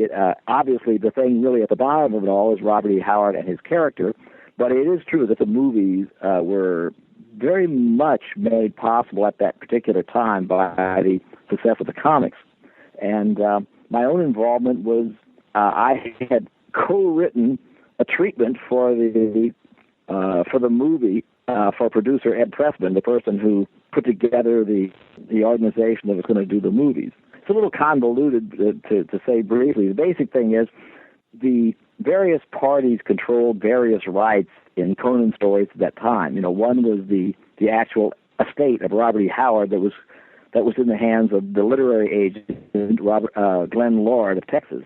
But at the same time, the science fiction and fantasy writer L. Sprague Camp and a couple of other people under him, like Lynn Carter, they were writing new stories of Conan and putting them in the paperback books along with the Robert E. Howard stories, either writing their own stories or changing some of Howard's stories into Conan stories with a little bit of word changing and a few additional supernatural elements being added.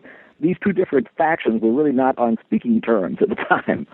So they didn't like each other at all. They had contrary views on how to split the money and how things should be handled, et cetera, et cetera. So when Ed Pressman, the movie producer, became convinced that the Conan movies would make a Conan movie would make a good vehicle that he wanted to star Arnold Schwarzenegger in, and having become interested in Schwarzenegger from seeing him in a movie or two that he made at the very beginning of his movie career, he Pressman got the various parties together, the feuding parties, and convinced them that for their own good they should form a group called Conan Properties, which they duly did, which was operated by a person who was sort of neutral, representing neither side. And once Conan Properties was created, that made the movie possible.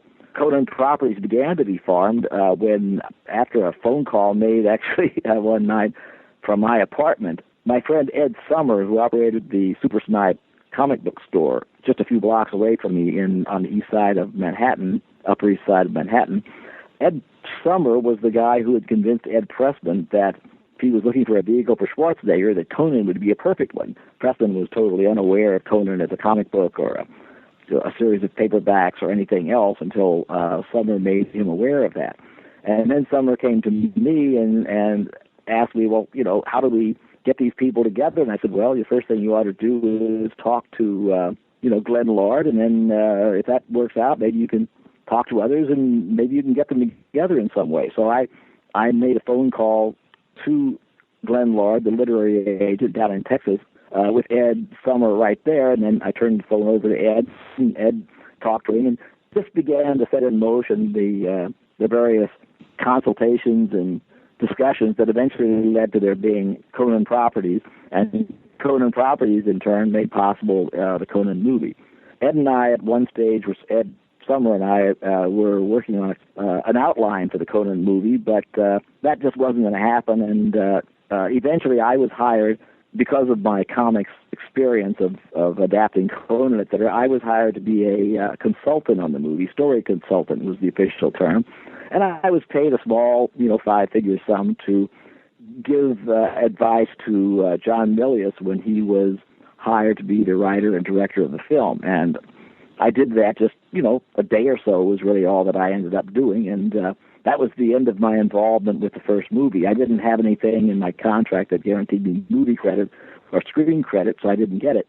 And eventually, though, I sort of stumbled into being offered a chance to write with my partner, Jerry Conway, the second Conan movie, and that, of course, we took up and did write the first several drafts of the second Conan movie, and received screen credit for the story of the second movie. John Milius has famously said that he really knew nothing about Conan when he came into the project.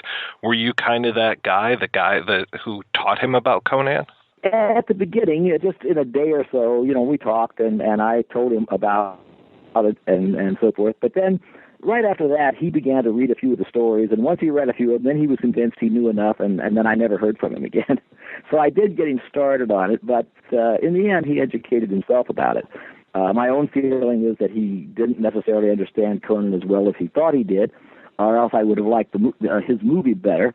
But the fact remains that there were a lot of things that were good about the movie, even if there were a lot of other things that I don't think were right. I felt that so many details in the first movie were wrong and just wrong-headed. You know, like having Conan be a slave for a long time, and one who was practically had to be driven out of slavery by his master, according to the early part of the film. And I just found that totally repugnant. And even other things that were nice visuals, like that Wheel of Pain or whatever it was at the beginning, they really had nothing to do with Conan. You know, the origin, and I suppose, of coming up with an origin for Conan of having his tribe slaughtered, him sold to slavery, while not very original, I guess that made some sense. It wasn't part of the actual Conan myth, but if you needed an origin, that made as much sense as any. But after that, there was a lot of stuff that was just junk. Then the story itself isn't that bad at the end. The story with Thulsa Doom and that sort of thing, that's basically okay, even if it's perhaps a little static, because once you get to that mountain of power thing, the story just never moves again. What was your original outline like for the film?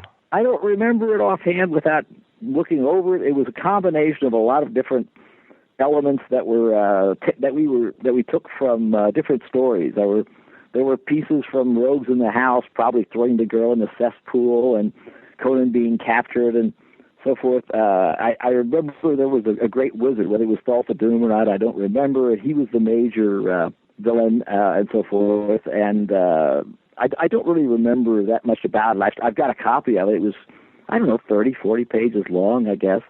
And Ed and I, worked on it together. Ed Summer, he educated himself about Conan, and we worked on it together, and it was okay. We were paid a sort of a pittance for it, and then it was sort of put on the shelf and forgotten because we didn't have any name as screenwriters. I accepted that. I'd always thought it was rather a long shot that we would get to work on the movie anyway. What did you think of the Oliver Stone draft of the script? It had very little to do with Conan. It was a nice big movie. Again, I don't remember the details too much. I read at the time. Obviously, it was a huge movie and was going to be way too long and way too expensive to be made. But some of the things that offended me were little things, like he was naming all his characters after Norse or Greek gods or something. Trying to give some kind of cachet to them. It had a nice feel to it in certain ways. I just don't remember the details because I haven't read it for 10 or 20 years at least.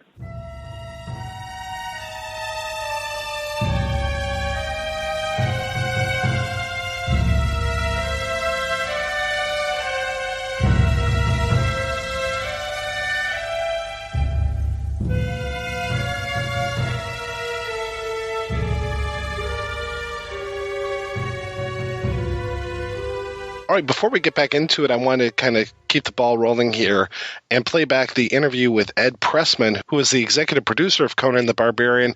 And we're also going to play an interview with Paul Salmon, who's the author of Conan the Phenomenon.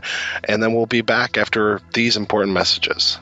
For you, the listeners of the Projection Booth podcast, Audible is offering a free audiobook download with a 30-day free trial to give you the opportunity to check out their service. You can download The Blood Crown of Conan by Robert E. Howard, or another book of your choice for free by trying Audible.com, and it's yours to keep even if you cancel your subscription. To download your free audiobook today, go to audibletrial.com/projection booth. Again, that's audibletrial.com/projection booth for your free audiobook. One dark and stormy night in the mid-'80s, Joe Bob Briggs, Harlan Ellison, and the ghost of El Santo pulled a train on Elvira while Siskel and Ebert sobbingly masturbated in the corner. From that union arose the greatest movie critic and luchador that ever lived. But we're not going to talk about him. He's kind of a dick. Instead, we're going to talk about me, El Goro, the stuttering movie fan and host of the Talk Without Rhythm podcast. Every week on Talk Without Rhythm, I discuss 2 to 3 movies tangentially tied together by a theme. I cover action. I'm the most complete fighter in the world. sci-fi, Open the pod bay doors, Hal. I'm sorry, Dave. I'm afraid I can't do that. horror, Oh, no tears, please. It's a waste of good suffering. and the continuing adventures of James Spader, sexual deviant. You're not worried that I'm going to fuck you, are you? I'm not interested in that, not in the least. Now pull up your skirt. So check me out at tworpodcast.blogspot.com, drunkenzombie.com, or subscribe on iTunes. Talk Without Rhythm, the only podcast that will not attract the world. Adios.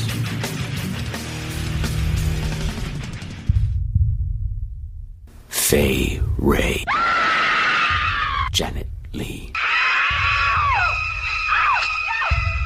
Adrian King, Heather Langenkamp, Amy Steele, that weatherman who saw the cockroach, Jamie Lee Curtis, and you. Come on, you know you wanna. Let her rip.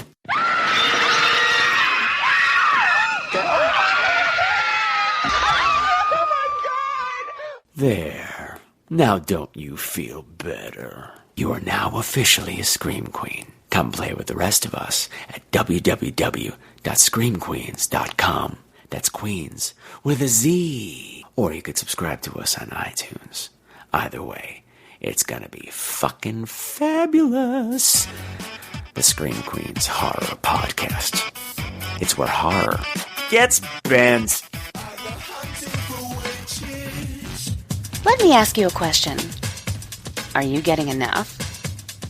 I bet you'd love more, right? Well, AdamandEve.com wants to give you more with 10 free gifts. First, you'll get a sexy surprise for her. Second, a specially selected toy for him. And third, a little something we know you'll both enjoy. Plus, you'll get 6 full-length adult movies on DVD. And number 10, free shipping on your entire order. So what do you have to do to get your 10 free gifts? It's not hard. Just go to AdamandEve.com and select any one item. It could be an adventurous new toy, sexy piece of lingerie, or anything you desire. Just enter offer code BOOTH at checkout, and you'll get all 10 free gifts. Go check out AdamandEve.com today. Select one item and get 10 free gifts, including free shipping, when you enter offer code BOOTH. That's BOOTH at AdamandEve.com.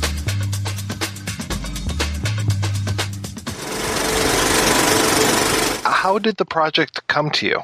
Originally, I was invited to a screening, a rough cut of Pumping Iron by, there were 2 directors. If you look up Pumping Iron, George was a friend, and he asked me to take a look at a rough cut of Pumping Iron. And so I went to this screening, and there appeared this amazing physical specimen with incredible charisma, Arnold Schwarzenegger, and I was, saying, God, this guy's amazing. There must be some project that he'd be great for. And I was sitting next to a fellow named Ed Summer, who owned a comic book gallery that George Lucas had sponsored in New York called Super's Night. And he said, come back to the gallery with me, I'll show you. It's Conan, of course, and he showed me the Frank Frazetta book covers and the comic books that had started coming out, striking the resemblance between Arnold and this character Conan that I had not heard about. And that was the beginning of like an 8-year journey trying to first get the rights to Conan, which were very complicated.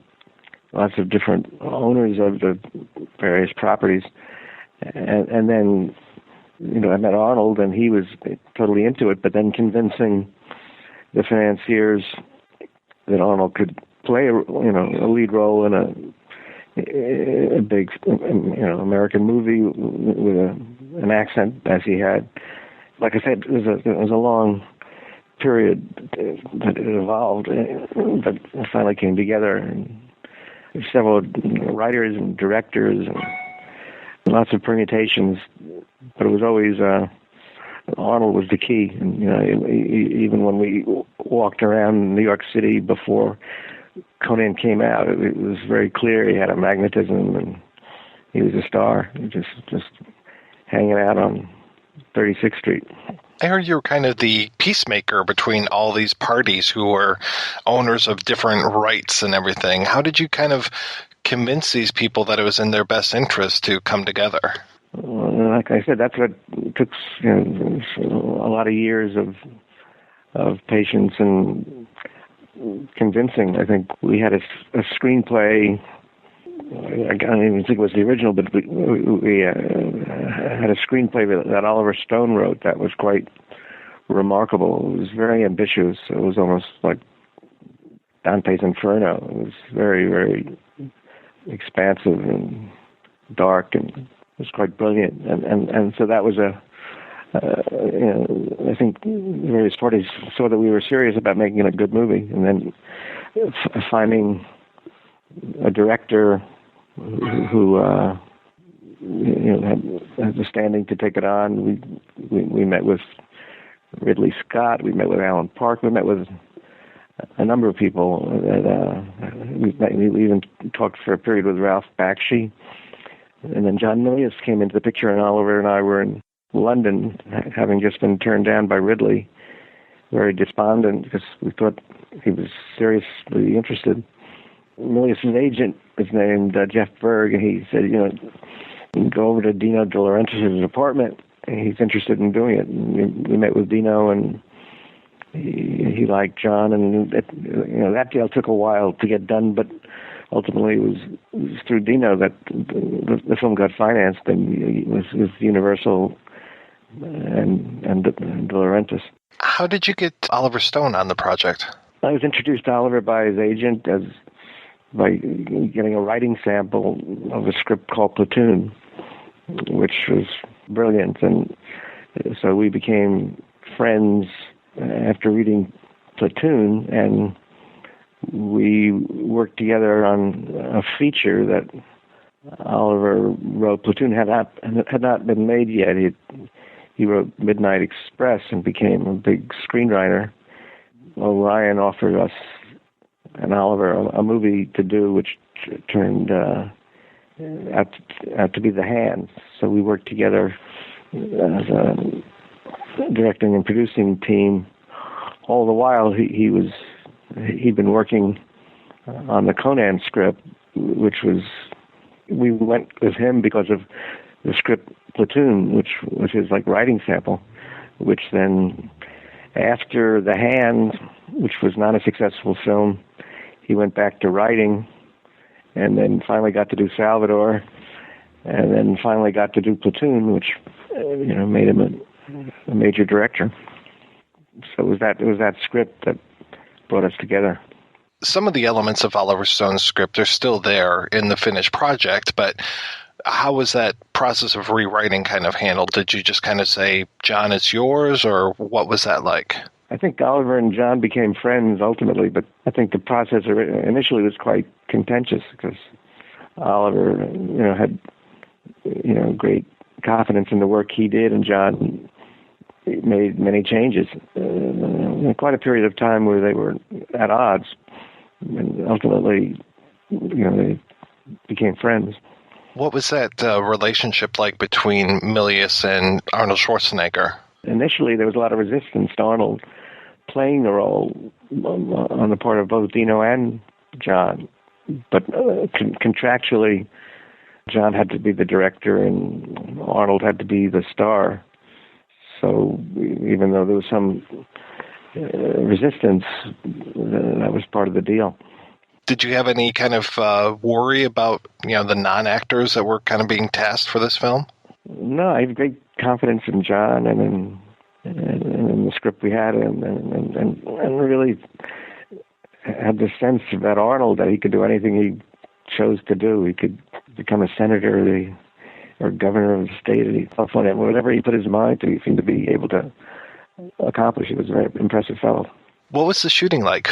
It was a long shoot in Almeria in Spain. I didn't spend a lot of time there. I was much more involved in creation of the production and in the final stages of the editing and distribution, but I was in Spain for a very brief amount of time. But I know it was a long and arduous shoot. How did you decide to market the film? What was your approach to that? I think when Universal first screened the film, I think Bob Raimi was running Universal, and they were shocked at the interest. I think the screening it was in Hollywood, and kids were lined around the block. They all knew, as fanboys, the character, and I guess knew of Arnold through his bodybuilding or whatever. And the first test screening was such a success. They moved the opening date up, which at that point, big summer films, I think, opened like around July 4th, and they decided to move the opening to like Memorial Day, a much earlier time than had been done up till then. And it was a big hit, and it was really I think Bob Raimi and the Universal team that saw the interest in this film, which I think shocked them. I think then, I guess the design of the poster and I think the concept of how to sell it was somewhat self-evident. That it was derived a lot from, I think, Frank Frazetta and the images that he created for the novel. How was the film received when it came out? It was a big hit, right off the bat. Were critics open to it, or how was that? My recollection is it was probably split, because a lot of people that didn't understand the genre of sword and sorcery, they sort of connected to the old Steve Reeves movies, the sword and sandal movies. But this was something new and original, and those who saw that loved the film, and those that didn't understand the evolution of the genre, took it as something much more lowbrow and traditional. With the success of the film, was the idea of doing a sequel pretty much a no-brainer? Yep. What was your involvement with that? I wanted to produce the sequel with great fervor, and and Universal had a right of last refusal on the rights. We brought in a big lawyer, and who actually was an advisor to the Beatles. Alan Klein was his name. He said, "You'll never get the rights because they have last refusal, and they'll never give it up." And so I didn't, I wouldn't give it up, and they kept raising the price, and finally Alan proved right that they weren't going to let it get away. I ended up, making a lot more money by not making the film than I would have by making a film, but it's not what I wanted, but it's the way it ended up. So the sequel, I get a credit on it, but I was really not much involved, and I think I was disappointed in it, and I think that the franchise could have had a much longer life and been sustained had we been able to control it better, but we didn't have the legal ability to do that. Yeah, I think I had heard Oliver Stone talking, like his idea was that this would be almost like a James Bond, where he would come back every few years and do another one. Yeah, no, I think they had all that potential, which we never got to see. Yeah, I would still pay to see a Schwarzenegger Conan movie made today. Well, I think they're working on one. Speaking of, what are you working on these days? We have a new Crow movie that we're going to start in May with a terrific young British director named Corin Hardy, who just had a film at Sundance called The Hallow, which got great reactions. I think a terrific new director. And we just finished a film with Dev Patel and Jeremy Irons called The Man Who Knew Infinity, which will be finished by May. It's a drama, a historical drama about a famous Indian mathematician during the First World War who kind of changed the history of mathematics. which is a very different kind of movie than The Crow or Conan. We're working on the Monkey Wrench Gang, which we've been working on for many years with the guys who directed Catfish, Henry Joost and Yal Schulman, who are really very sharp. And I think it's a project I've been working on for longer than even Conan, and I think it's finally coming into being. We plan to do that in the next year. With The Crow, is that like another chapter, or is this kind of a reboot, or what is this one? It's really going back to the original graphic novel. When Alex Proyas did the first Crow, we didn't have the means to do a lot of things that were in the book. We can do now, and I think it's very true to the author's original vision. I think it's really drawing from the heart of his unique graphic novel. Corin, the director, he was a Crow fan when he was 14 years old. He showed us pictures of him dressed like the Crow. He was a kid. And he really knows the mythology, and is very, very excited about doing the movie. It's been interesting, all the people that have been kind of drawn to the material. I've read Rob Zombie was interested, and I know Nick Cave has been interested. So Nick did a draft, which I liked, but Steve Norrington didn't. Rob Zombie did a draft we weren't comfortable with, so we've gone through a lot of different permutations. And I think Rob is a real talented guy, but he's I think more of a visual and musical artist than a screenwriter.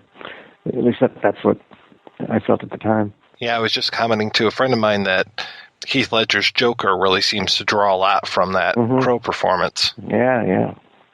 I think making a new Crow has to deal with that, because I think audiences today, would be much more familiar with the Batman movies than the original Crow. So we have to not seem like we're trying to imitate, the Joker. How did you first get introduced to Robert E. Howard's work?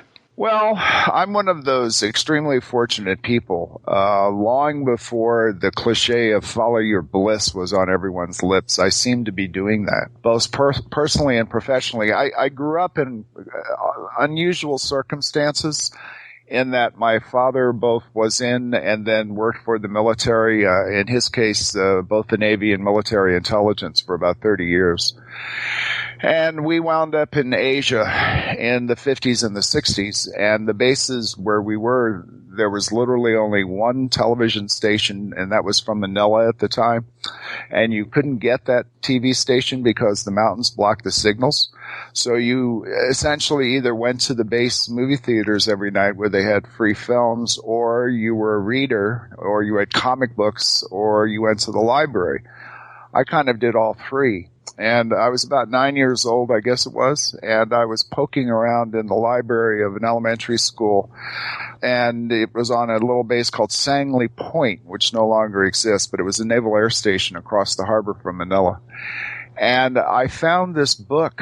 I was going through this series of books called The Miss Pickles Goes To. And it was like Miss Pickles goes to Buenos Aires, or Miss Pickles goes to Tijuana and sees a donkey show. I don't remember seeing that. Or Miss Pickles goes to Mars. But I had run through these Miss Pickles books, and all of a sudden I see this red-spined hardcover. And it was by this fellow named Robert E. Howard, and it was the sort of, and I looked at it and I went, C-O-N-A-N. What the heck is it? C-O-N? So I thought Conan or Conan or Conan, none of which are the proper pronunciation. But it turned out in 1959 that this was one of the earliest known press hardcover collections of Robert E. Howard's original Conan stories and the pastiches that had been written by L. Sprague de Camp. I turned to the very first one that I could come across, and it was Red Nails. And I read Red Nails in 1959 when I was 9 years old. And it literally blew my childhood mind. I had never read anything like this. And I still wonder, what subversive librarian put Robert E. Howard in the kids section. But that was a perfect age to discover him. unfortunately, that was also a period of time, unlike the surfeit of riches everyone has now. When you think about genre, it's like pornography. There's a niche and a fetish for everyone. There's thousands of niches out there. If you're into fantasy, horror, or science fiction, or if you're just a garden variety geek. But back then, anything geek-like was shameful and to be hidden. I was pretty athletic. I was on a lot of swim teams. I did things like join student government, Boy Scouts, all that kind of thing. But I was a closet intellectual, and it was very difficult to find anything else by Robert E. Howard. And it took about another 6 years. And then in 1965, of course, the Lancer paperbacks started to come out with the Frank Frazetta covers on them. And that was Conan the Adventurer. And I remember I was back stateside for a brief time in San Diego, and I said, "Oh my God, there's another Conan book." And of course, all those that run of all those Lancer and then later the Ace Conan books that L. Sprague de Camp and his cohort, Lynn Carter, edited, they all came out, on the heels of each other. And then in 1970, the Marvel comic that, Barry Windsor Smith illustrated for the first 3 issues, trying to ape Jack Kirby's style. And it wasn't really until the 4th issue of Conan the Barbarian, the Marvel comic, all of which, by the way, as I'm talking, I was gathering all this material and just reading them purely for pleasure. And also as a burgeoning writer, because I've been writing professionally for about 40-some years now, I was very interested in that sort of lurid, pulpish, purple-hued style. I mean, Howard really knew how to tell an adventure story, and it was just straight-ahead action. And while his cohort, H.P. Lovecraft, who I also consumed because Lovecraft had such a firm grasp of cosmic nihilism and also florid prose a la Edgar Allan Poe, I always kind of enjoyed the energy of the Howard stories as well as enjoying the more literary aspirations of the type of writer that H.P. Lovecraft was. So long story short, I just discovered him as I grew up. And long before, I was sort of, I guess, in the second wave of Conan fandom. I mean, 1959, Howard had been dead for 23 years. And at that point in the 50s, there were just these little stirrings of organized fandom and whatnot. And it was very small, there was this avalanche of kids' movies, bad, cheap black and white science fiction movies with giant, bed lice or, whatever, the giant tick that devoured Chicago. I saw all those because those were a generational thing. But I was also a reader. So when 1980 rolls around, by then I'm 30 years old and I've already gone through now 21 years of Conan. I was already sort of on the edges of the film industry, and I, through the 1970s, been supporting myself through a lot of freelance work, writing, and including stuff for a lot of major magazines like Rolling Stone and LA Times and American Cinematographer and, Omni Magazine, a lot of the men's magazines. I was just squirting stuff out, mostly nonfiction, to keep checks coming in so I could feed I and my family. And I got wind of this Conan film finally going to happen. And at that point, I'd been writing for a magazine called Cinefantastique, which was sort of the film comment of its time for, again, genre cinema. And I called up the editor, Fred Clark, and said, "Look, Fred, they're finally going to do this Conan film." This was 3 years after, in 1977, Schwarzenegger had actually signed on to it. And it had gone through other iterations that never really hit the screen. And I said, "I want to go out there, send me out to go cover it." And he goes, "Well, where are they filming it?" I go, "Spain." He goes, "There's no way I'm going to send you to Spain." And I said, "Well, the production company won't do it." So I wound up paying half of the tab to get there, and he wound up paying the other half. But it was a wise investment because I got there in early January of 1981, hung around sets and cast and crew, and kind of had an attitude back then of well, I'm not really part of the industry, so I don't really have to watch what I say. And I was a little cheeky, and I think that kind of like amused people like John Milius and Arnold, both who are cheeky themselves. And next thing I knew, I was on that film and not only writing about it, but the next step was being hired by Universal to promote it. And then another step was finding myself not only a single title promoter, but within a year working at the Universal Publicity Department and working my way up through the system. And that went on in the industry for over 30 years. I worked in many, many different capacities in the film business. I always like to say I started at the top and quickly worked my way down. But anyway, that was the long-winded way of saying that Conan has been something that's literally been a lifelong pleasure of mine. When you went over to Spain, where was the project as far as being in development? Well, actually, I'm trying to edit myself because, as you already heard from that incredibly long-winded initial answer, I like to talk. So I gave you the cut and paste version, but I had known. I mentioned 1977, knowing that there was this project in development.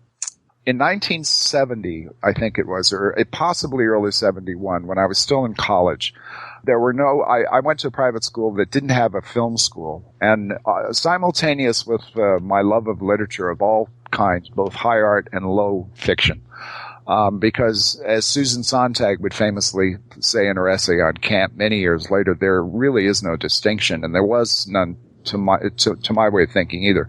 I was exposed to both classic literature, the golden age of international art cinema, but I was also reading, crappy EC comic books with severed heads on sticks, or going to see, like a roughy nudie cutie movie. So, it was all grist for the mill. So, I was just fascinated by both the film industry and by literature. And I wound up briefly working on a movie called Silent Running when I was 21 years old. And it was a very low-budget picture that Douglas Trumbull directed. Bruce Stern was a star. And they shot it at a decommissioned aircraft carrier up in San Pedro, for the most part. I was one of the guys who was essentially an unpaid production assistant who helped suit up the bilateral amputees who were inside the Huey, Dewey, and Louie robot suits.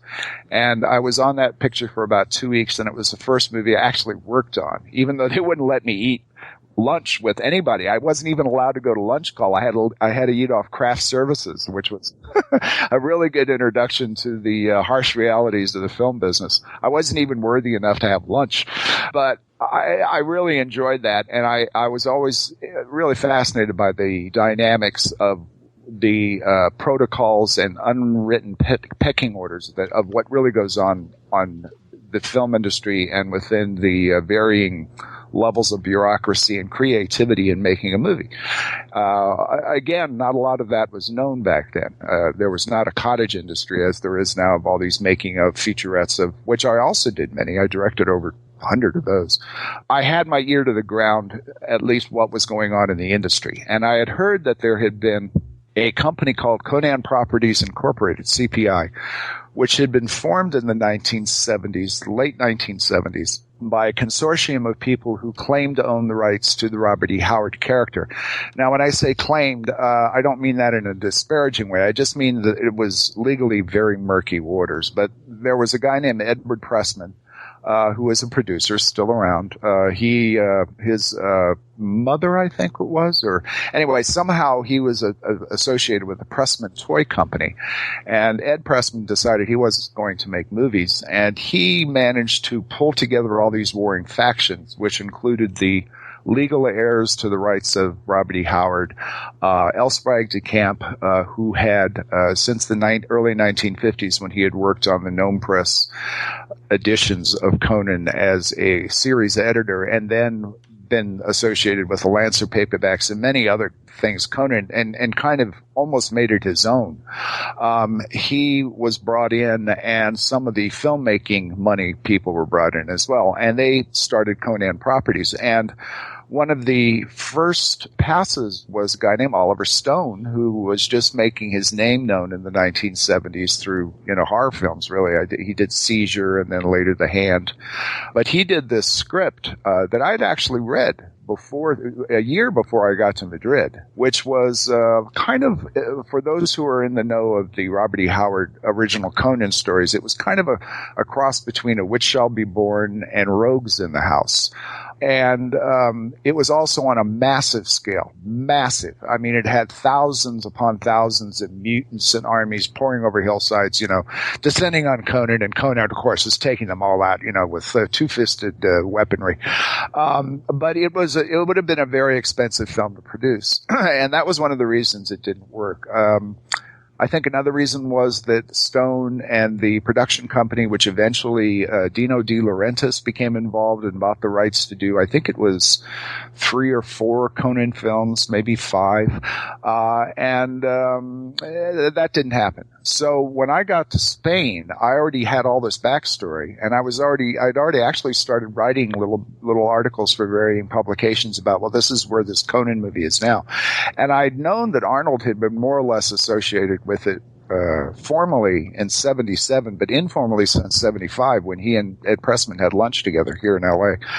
And so I got there and I had this backstory, and I quickly found out that I knew more about their production than they did. It was another kind of a big light bulb went off in my head. I thought, oh my God, I always thought that people that were in the film business knew about film, and guess what? They don't, and they don't care to know. I'm not talking about people who are the craftspeople, who certainly know their area of expertise very well and really are the unsung heroes behind every production. The guys who are the grips and the art department and, wardrobe and makeup, all that. I'm not talking about that. I'm talking about the execs in charge, the people who really should have been the ones who were familiar with the history of Conan and the character. So when I got there, they had not only put all the deals together finally and gotten John Milius kind of through the back door of a movie called The Mountain Men that John was developing with Dino De Laurentiis exactly on that topic. John is a huge, huge fan of the original pioneers of America, the imperialist pioneers of America. And one of the subsets of that group that he's just total love with in a romanticized way are the Mountain Men, like Jeremiah Johnson, of which one of his scripts was made into a kind of watered-down version with Robert Redford. The real Jeremiah Johnson was called the Liver Eater by the Crow Indians because he would eat the livers of every Indian that he killed. But you didn't see Robert Redford doing that, which I found amusing. But anyway, he was going to do this film, John Milius, called The Mountain Men, and he had a production designer named Ron Cobb. And Ron had made his name through a series of satirical cartoons in the LA Free Press, which were very scathing left, progressive, editorial cartoons about what was going on in the country at the time. It's hard to believe that America was actually a left-leaning, progressive, benevolent country at one point, since we've gone 180 degrees in the opposite direction since then and become the great Satans of the world. But that's a political issue. I got there in Spain and they had just literally started shooting. I think I missed the first couple of days, and that was the first stuff that they shot were as always, they usually shoot movies out of sequence.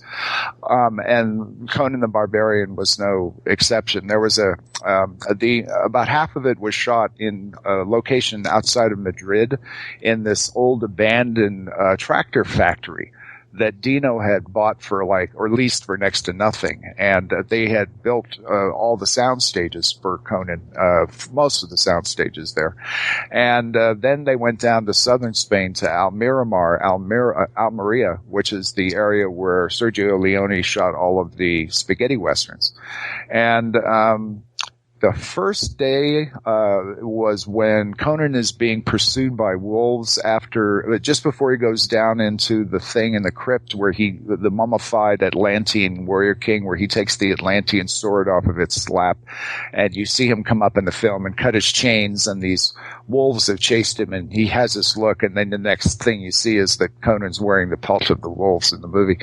When they shot that, Arnold was supposed to leap up these fake boulders and get to the top, but the dogs that they were used got carried away, and they grabbed his loincloth and they pulled him off of those rocks right into this bramble bush, and he fell a good 5 or 6 feet flat, and just this Austrian oath, like split the countryside. And that was his first day of shooting on that. And as I recall, everyone telling me that Arnold was really pissed, and Milius thought it was the funniest thing he'd ever heard. So because apparently Arnold was cursing in Austrian, which is, I guess, interesting, in German. But anyway, I got there when they were shooting the orgy chamber sequence, which was the first big set piece that they were doing in the film. And that's when I met Sandal Bergman and Jerry Lopez and Milius and Ron Cobb, who had actually crossed paths with us previously. And I got introduced to Arnold. He was all in that makeup that he wears, that camouflage makeup, for the orgy chamber sequence. And the publicist at the time was a guy named Terry Horseman, who for some reason was let go on the picture, and another person was brought on midway through production. But anyway, Terry was there at this point. And he said, well, I'm going to, Arnold's having an early lunch, and, I'll introduce you, and, blah, blah, blah. And I said, fine. And I already at that point in my life, again, this background I had growing up in Asia, my father had a very unusual and exotic kind of law enforcement job. So I grew up around murderers and thieves and rapists and drug addicts, and, which was great preparation for Hollywood, frankly. And it takes a lot to impress me. And so movie stars, I mean, I have nothing but praise for people's talents, but the whole mystique and the aura, people are people. So I walked in, and Arnold had all this makeup on, the black, jagged, irregular geometric patterns that they painted on him. And he goes, yeah. I remember this like it was 20 minutes ago. He goes, yeah.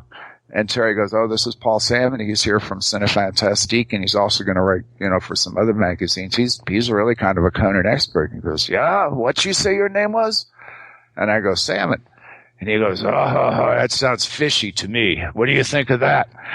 And I stared at him, and I thought, the first thought that went through my mind was, is this guy really this stupid that he doesn't think at the age of 31 I haven't heard every possible ringing change on my last name? But instead of that, I stared at him, and there was this silence. And I looked at him, I said, that's very funny coming from somebody who looks like a demented Austrian raccoon. And there was this, everyone there was 4 or 5 people in the trailer. There was this collective gasp, because I'm talking to the star of the picture, and I'm probably going to get thrown off the set right there, right? But for some reason, Arnold just stared at me. He goes, and he burst out laughing. He goes, oh, you're okay. Come here, sit down next to me, So I found out that he was one of those guys that, probably still does it. He likes to test people. And he comes from, that whole jock background, and very competitive. And I knew that about him as well going in.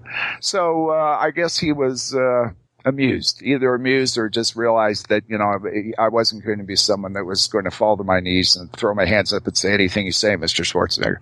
And we got along fine. We got along throughout the 80s like houses on fire. In fact, I wound up professionally working with him on about 5 or 6 pictures right after that, like one after another, and was around when he proposed to Maria Shriver, and used to go to their home and had dinner with them and go out in West Hollywood and Brentwood, and we hung out for a while. That was my introduction to Arnold Schwarzenegger and the Conan character, basically an exchange of insults. But Arnold was an impressive guy. He had a certain laser-like focus. He said something very interesting to me. About a month later, we were down in Almeria. That's maybe 2 or 3 months later. I went back and forth on the production between the states after that initial visit. And they were down there, and he was again in the trailer. And I said, well, what are you going to do after this? And he goes, well, I've been doing these movies, and Dino has got a contract with me, and I owe 2 or 3 more movies with him. And then there's this other thing, this script called, you ever hear of some guy named James Cameron? And I never heard of him, And what that was, of course, is he had already started to hear some things about the Terminator. And basically, he said that, I think I'm going to get into politics. And I laughed and I said, well, Arnold, why would you want to get into politics? And he goes, well, he says, it's a challenge, and, I've done everything else, and I'd like to either be president. And I said, stop right there. You've got to be a naturalized U.S. citizen. You'll never be president unless they change the law. He didn't know that. And he goes, well, then maybe I'll be a governor. And this was 1981. So, I mean, he was very methodical. Arnold always reminded me, the Teutonic people, I've done a great deal of traveling. I've been fortunate enough to meet just people from all over the world. And, I'm a kind of a people person. I really like people. And, there are some cultural differences. At heart, we're all the same. The species of Homo sapiens is all very similar. We're all different, but we're all alike, if you know what I mean. But the Germanic people, as do many people from Asia, Southeast Asia, have one thing in common in that they're very methodical. They'll look into the future and say, okay, there's my prize. Now, how do I get there? Okay, I have to take this step, this step, this step, this step. They mentally or in whatever way map out a whole course of action, and then they take the steps. And Arnold was very much like that. I could see that in him. He was like, okay, I have to do this to get here, and then when I get there, I have to do that. And it was always this forward motion thing. So, he's a fascinating guy. He's flawed, obviously. He's a human being. As he became more internationally renowned and more powerful, I think some of that naturally went to his head. But he could be a tough negotiator. But once you got him on a project, he was a pro. He showed up, he suited up and hit his mark, did his lines, and, promoted the heck out of it. There are a lot of performers who do not like to do the de rigueur kind of publicity that goes along with doing a film these days, where they trot them out on all the morning shows and everything, to say about how wonderful it was to work with this fine artist, and this is the best movie I've ever made, and all those lies. But Arnold relished that type of thing. He really enjoyed going out and promoting, and he was a joy to work with in that sense. So, I mean, the studios liked him for that because they got extra value, But having said that, the first Conan film, as a purist going in, and I ended up writing 2 articles for Cinefantastique, 2 cover stories. One was a 25,000-word sort of making of, and the other one was a very personalized journal that I did, because I went from London on a train called the Puerto del Sol, from London to Madrid, stopping in Paris and then going across the English Channel. They didn't have the channel back then. They didn't have the train that goes underneath the English Channel. But there's an actual train line that you can get a ticket in London and wind up in Madrid, and it's called the Puerto del Sol, the door to the sun. And I really enjoyed myself while I was there. It was probably one of the most enjoyable productions I was ever associated with. Interestingly enough, the next Conan film, Conan the Destroyer, was one of my least favorite films that I worked on. And by that point, a few years later, I had, as sometimes the fortunate people in the film business, you rise quickly. And then usually you descend even faster. But I found myself a few years later in Mexico City as actually someone who was working in the publicity department of Universal Pictures as a junior executive by now. Junior vice president in charge of what they called special promotions, which basically meant anything that everyone else didn't want to do, they would dump on my desk and say, here, you do it. Oh, thank you. But that, I remember being so overjoyed by Conan the Barbarian's pedigree, because John Milius, although he wasn't a Robert E. Howard fan, had read all the stories and also read all the Solomon Kane stories, read all the Bran McMorn stories, and he kind of liked Howard's pulpy energy, like I had mentioned earlier. And John has a huge interest, affection, and encyclopedic knowledge of military history. And so he's a highly educated, highly articulate guy who delights in putting on this persona of being a larger-than-life fascist who's to the right of Genghis Khan, right? I mean, he's not that. You can't boil someone like Milius down to that simple of an equation. He was a really interesting guy. He was an agitator. He just loved to just mix things up. And he was very funny. But he had a sweetness to him, too. And when it came to women, he was very romantic, old school, in the classic English literary sense of a romantic. Well, that was all infused into the first Conan film. Also, there's a lot of Akira in the first Conan film, because Milius, the first movie he saw that made an impression on him was The Seven Samurai, and he became a huge Japanese samurai film fan. And he put a lot of all that stuff into Conan the Barbarian, which is why you see this mix of all these different historical cultures and wardrobes and languages. And, there's like 8 or 9 different, civilizations, pre-existing real-world civilizations that are magnified and kind of focused through the lens of Robert Howard in that first film. Plus, there's a certain doomed romanticism about it. So, there's some good things in that first film. And it was also the very first Conan movie, and, which was just knocked my socks. I couldn't believe that I was, not only were they making one, but here I was on the sets, and sitting and, having rides with James Earl Jones, and, Ronald Reagan was just had been elected. No comment. And Jones was very excited about Reagan being someone who was an actor who was going to be in the White House, and blah, blah, blah, blah, blah.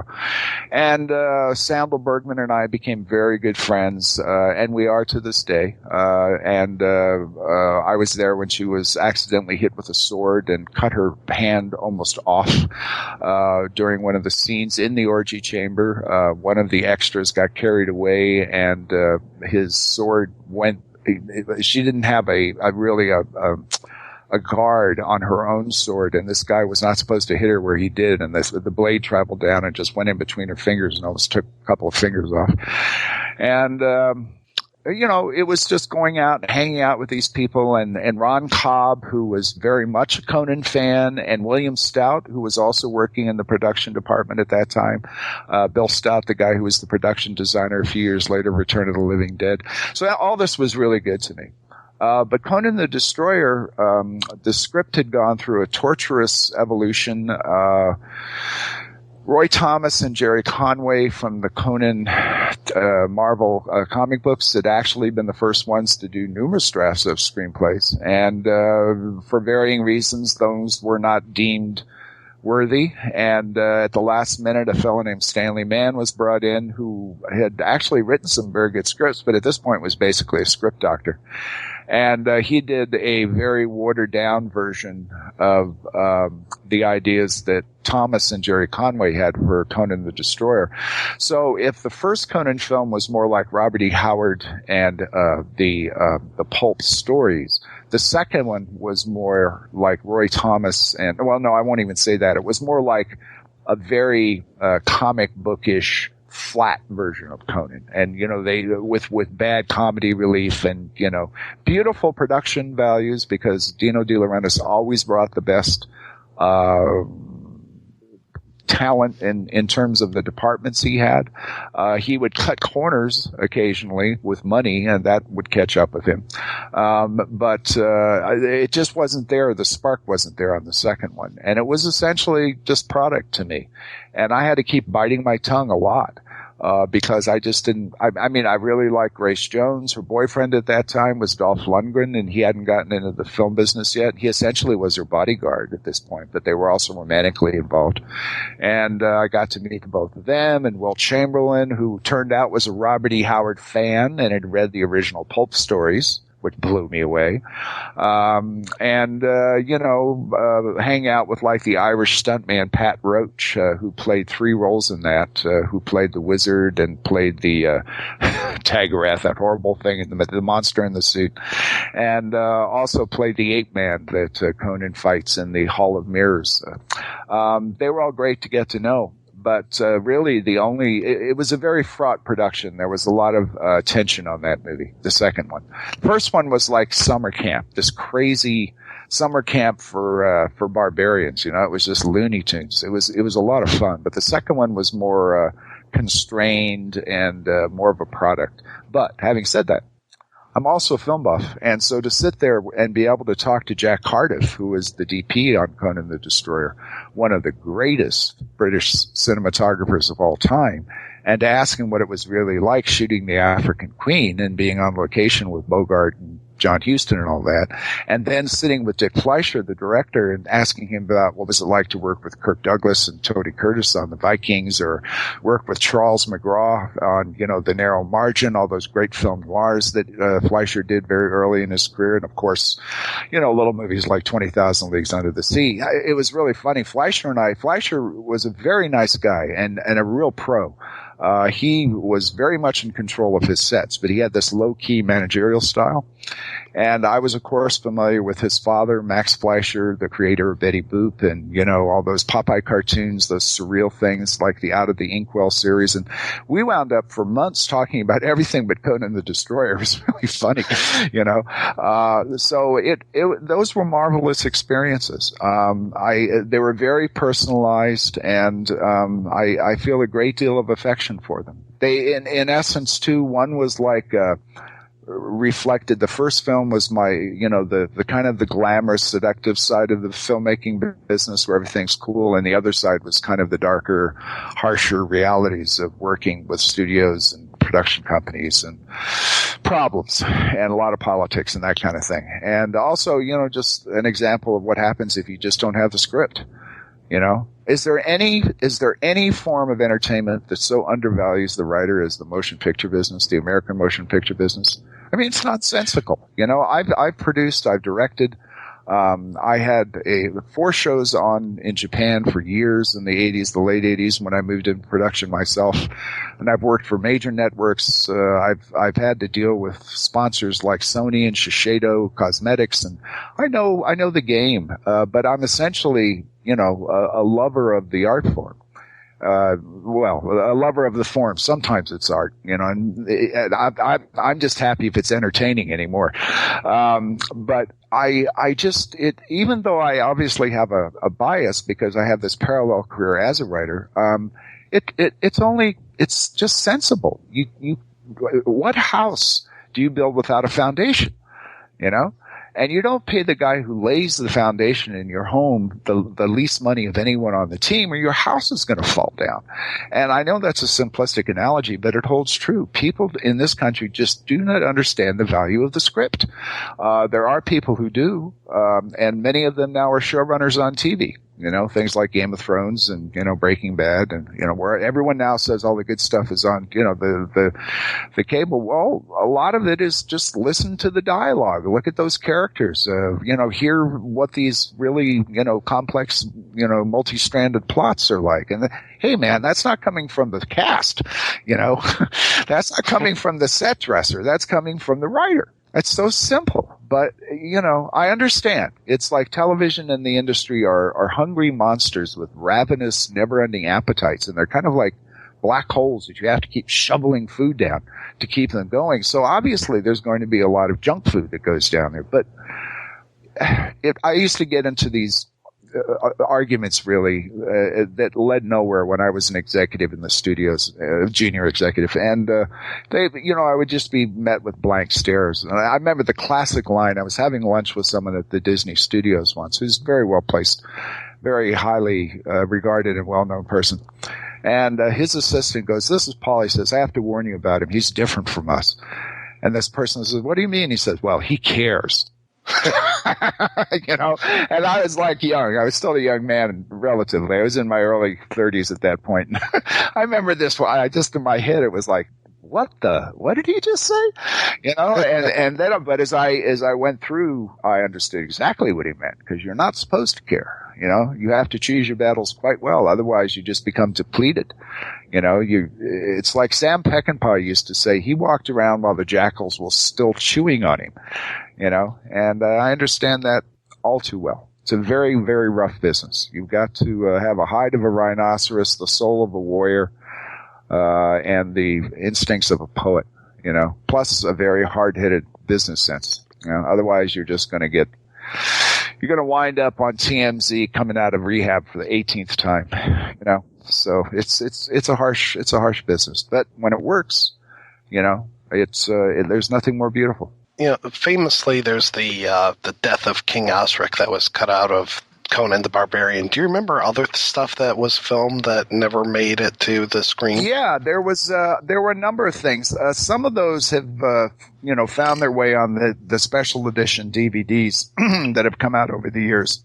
In fact, before I answer that about King Osric, excuse me a second. I also not only did a lot of the worldwide publicity for Conan the Destroyer, but I wrote about it for Marvel Comics, and I recently, within the last few years, did a special edition DVD that I helped a company in the UK produce about that, where I wrote the historical booklet and supplied all the stills and whatnot, because I'm still a fan. I've got all this stuff everywhere. So I tracked these changes. And what happened on the first movie was that Milius, although he understood the necessity and the, absolute bread in the bone origins of the supernatural shadings of the Conan character. And by the way, it is not Conan, it's Conan. Conan, like Conan O'Brien that you hear. Conan pronounces his name correctly. It's a Celtic word. It's a Gaelic word. It's Conan, like with an E, a soft E, not a hard A, not Conan. But anyway, the first film suffered a bit in that John Milius did not like the supernatural or fantasy. And yet here you had this fantasy kingdom that never existed with giant serpents and, cults and all that kind of stuff. So wherever he could soft pedal that, he had a tendency to do so. One thing other than King Osric, there were scenes of King Osric being murdered on his throne. And you found out that this was a part of a plot that Thulsa Doom had actually infiltrated and the kingdom of Osric through his daughter, the princess, who incidentally, Valerie Quinessen, who has very little to say in the movie, except in the expanded edition, where at the very end she takes Conan's hand and leads him off into this beautiful matte painting, which is how the film was supposed to originally end. Valerie's lines were all cut by Milius because Valerie was a communist. Card-carrying communist, French communist intellectual. And that was the last thing you wanted to be on a John Milius picture. And she was like fearless. She would say, "You fascist, you American fascist," and they would be off, and it was really hilarious to watch this. But I'm afraid that her candor cost her some dialogue because suddenly her role got reduced somewhat. But the Osric thing, they never really finished shooting it. And you'll see some of the shots that they have of varying angles, but they never recorded it. They never looped it. Running time also became a consideration. Very interestingly, if you go and look at Dino De Laurentiis productions from the early 1980s, up really through the mid-80s, they're almost, the larger ones, the bigger budget ones, are almost exactly the same length. They're about 139 to 137 minutes. And there was actually a writer in the contracts that the director signed that Dino would get the final cut, which most directors don't like, but would sign off because they thought they could get away with it. But Dino actually did get the final cut. And the other thing was that they had to be a certain length. And I think they were like 138, 139 minutes. And Dino had some kind of arcane calculation that this was the outside running time that you could go with in order to get a certain amount of shows into a certain amount of theaters on a certain amount of days, so the exhibitors would be happy, the distributor would be happy, and then in turn the production entity, the studios, would be happy and then be happy with Dino. So there was time constraints. There was a running constraint on it, and Conan went a little long. So Milius snipped some of the stuff because of that, some of the other things that he had personal reasons for it, like Valerie. And they started to get a little tight on money. But there was this one sequence where Subutai, the character played by Jerry Lopez, is seen climbing the Tower of Serpents using these climbing knives. And in the film, you see the three of them, Arnold, Sandel, and Jerry Lopez, going up the side of this tower. And you can see that Jerry Lopez was the first one to get up there. And what there was a whole little scene up there. There was a sentry who was a supernatural creature, and it was like this troll with a third eye on the back of its neck that opened up and saw Subutai coming from the back, and Subutai they had a fight, and Subutai stabbed it into the back of the neck, and the idea was it was going to dissolve into like this black goo. And they shot everything but the optical. They didn't do as far as I know, and I could be wrong with this, but I'm 99% sure that they didn't do the effect. That would have been done, in post. But on set, they actually did shoot that. They made this guy up looking like a monster. There are a few stills that survive of it. And so that's another one. There was a bit more of the serpent, the fight with the snake with Arnold, but I don't think John Milius liked the way it looked.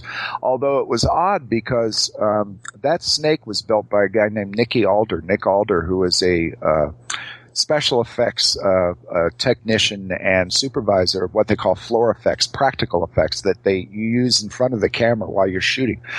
And that snake was real. That was in two sections that were about 18 feet long each, and one was the front half and the other was the bottom half, and it was all controlled hydraulically through hydraulic rams and whatnot, and they had like joysticks off camera. It wasn't computer controlled. It was like hydraulic oil rams that were doing it.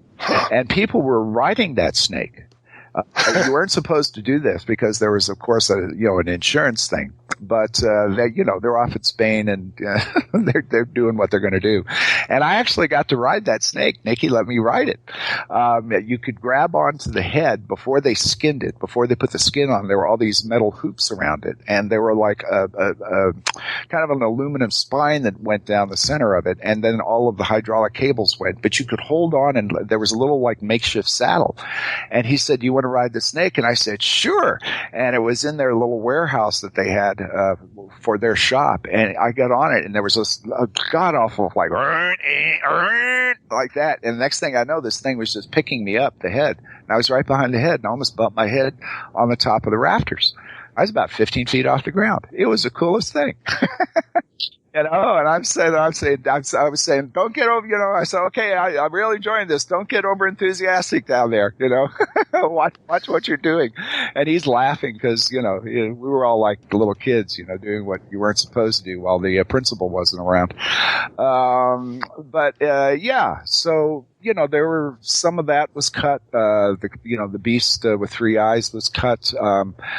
Originally, Arnold had a longer speech about, he was trying to figure out, this philosophy of life. And at the end, in the restored version of Conan the Barbarian, he does have that little speech where he talks about, what it means to be a warrior and what it means to be a man.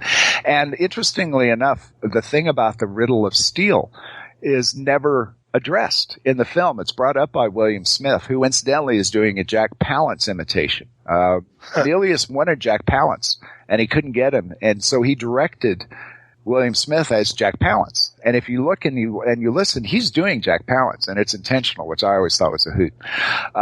William Smith, by the way, who is such a bad boy in all those biker movies of the 70s, and in Falconetti and Rich Man, Poor Man, and the many other things he was in, and he was always this menacing thug, is a highly sophisticated, multilingual intellectual who's married to a Russian wife for many years. He used to be an interpreter at the UN when he was a young man. I mean, just things you would not expect of William Smith, but he asked young Conan about the riddle of steel, and the riddle of steel was that you couldn't trust. Wait.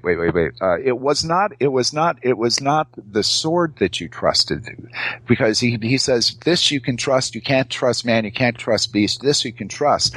But he says, now what is the riddle of steel? And the riddle of steel wasn't that. It was that yes, the steel was great, but the riddle was that even as great as the steel was, it was only as strong as the arm that wielded it.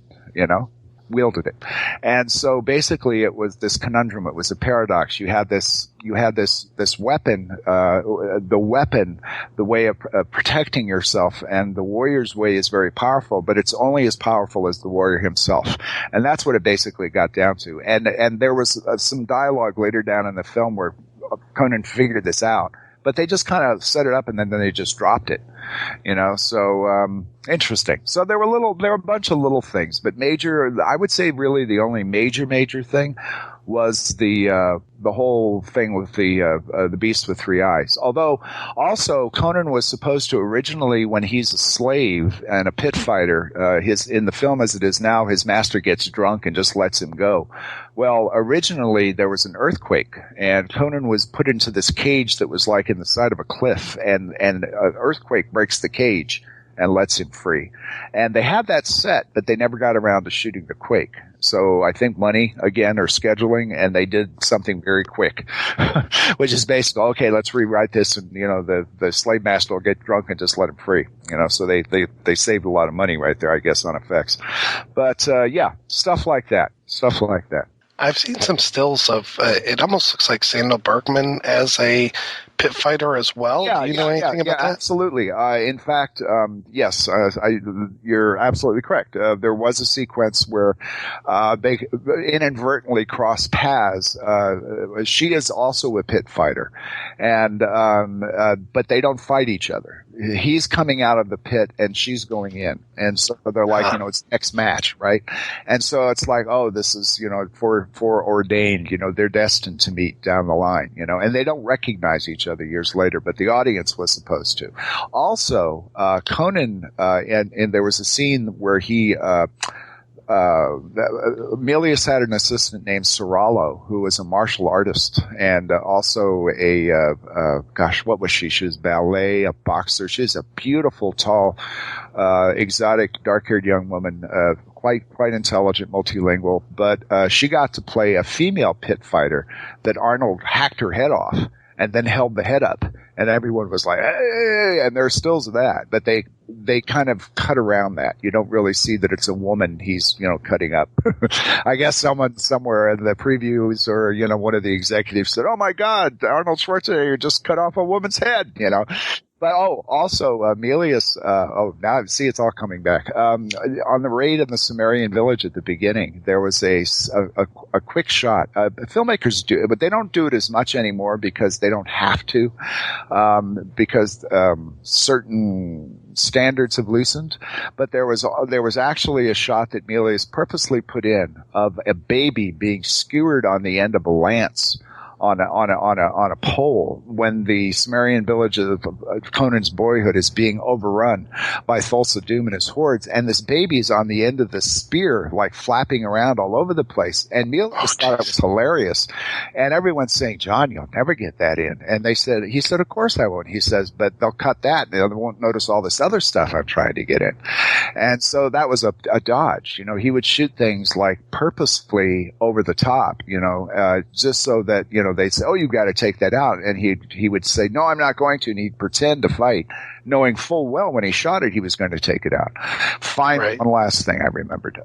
There was a shot of Conan's mother when she's beheaded by Thulsa Doom at the beginning of the film. There was a very elaborate again, cable-controlled head that was made up of the actress who did that and played Conan's mom. And there was a shot that they did, because I was there, and I even took some photos of it that I have in my archives of them prepping this head, where you had the head in the snow, and the camera was shooting straight down on it, like from a God's eye point of view. And the mouth and the eyes were moving and slowly just stopped while gouts of blood came out and stained the snow all around it. And they did a close-up of that. And that got taken out. And I'm not quite sure if that got taken out because of the gore factor or that Milius was not happy with the way it looked, because it looked a little robotic to me when I saw it. Who knows? I did see it in dailies. Later, I was fortunate enough to be invited to see those, pretty early on. So I got to see a lot of the rough footage. And I remember thinking, well, this might work. It might not work, if they cut away from it quickly enough, or if they put some sound effects in, or blah, blah, blah, blah, blah. But that shot never showed up anywhere. So that was another thing they cut out. The woman that played Conan's mother, Nadiuska, was she as striking in real life as she is in the film? More so. She was drop-dead gorgeous, and she's one of those people that had it, You always hear about this indefinable, elusive quality where the camera has some mystical almost sexual relationship, with a person in front of it, be they male or female. She had that in spades, but she had it also off camera. There was a certain regality about her. She was very regal. What can I tell you? She walked like a panther. She kind of glided. She had perfect posture. She had supreme self-confidence, not quite arrogant, but almost. And funny story. I don't know if I should tell this. Well, all right. I'll say it in a nice way. Milius was smitten, and Nadiuska was quite popular in Spain at the time as a homegrown actress of note. She had done television and films and was pretty well known in Spain, and a big name. And Milius tried to date her, and she kind of snorted and said no.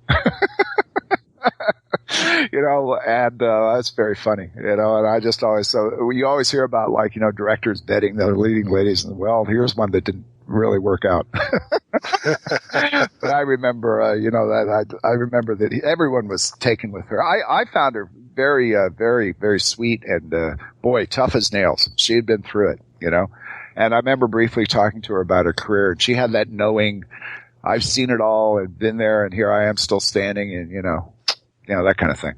So she was very interesting. Yes, very striking, very exotic. Her eyes, as I recall. Valerie Quinescent too, and Sandal. It's interesting. All the major women in that have all got, they are not only willowy and shapely and tall and strong looking, but they have a certain exoticism about them. And you would think, okay, obviously, because this is supposed to be an exotic, prehistoric world.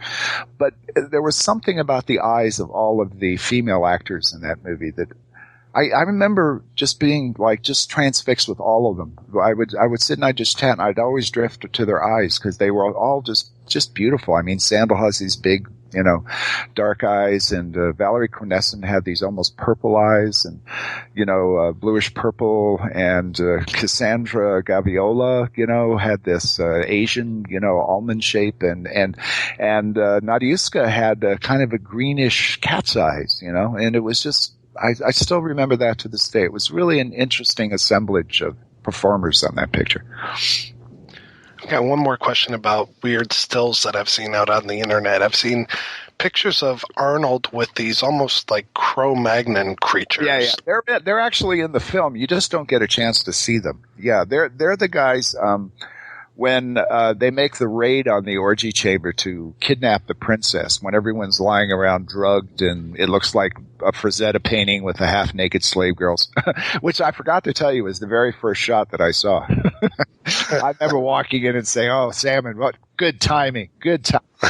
And as they come out, there's a fight that Sandal and Arnold has with these guys that kind of shamble down these corridors by themselves, and they're supposed to be like prehistoric. They are supposed to be like Neanderthals. They're supposed to be a subhuman offshoot of Homo sapiens that Thulsa-Doom uses as guards, and I don't think the makeup passed muster. For close-ups, and so they were shot from a distance, but those are those guys in those tunnels. Also, the idea was, too, that some of them were supposed to be the guys with the leather masks that come in with a people soup, and pour that green stew that's got the arms and the heads and the legs that they're all, eating. Split Peter with hand. Oh, nice. That's a terrible pun. But yeah, they were supposed to be the Cro-Magnons too. Cro-Magnons and Neanderthals. It was supposed to be, guys who were proto-humans that were still around in the shadows. There are little touches like that all through the first film, which I really enjoy.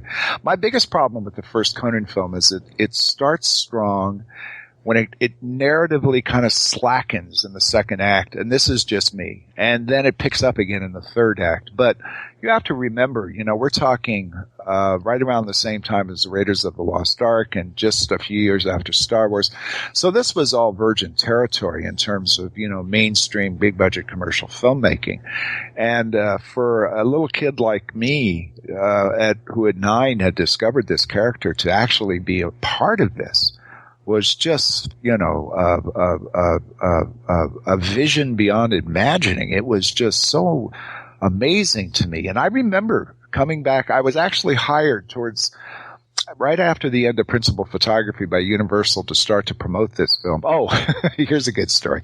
I came back from Spain and I was given all these photos and stuff to use for my articles, and also I had taken pictures, and I asked the studio, is it okay if the San Diego Comic-Con was still around back then, but in a much smaller iteration than it is today.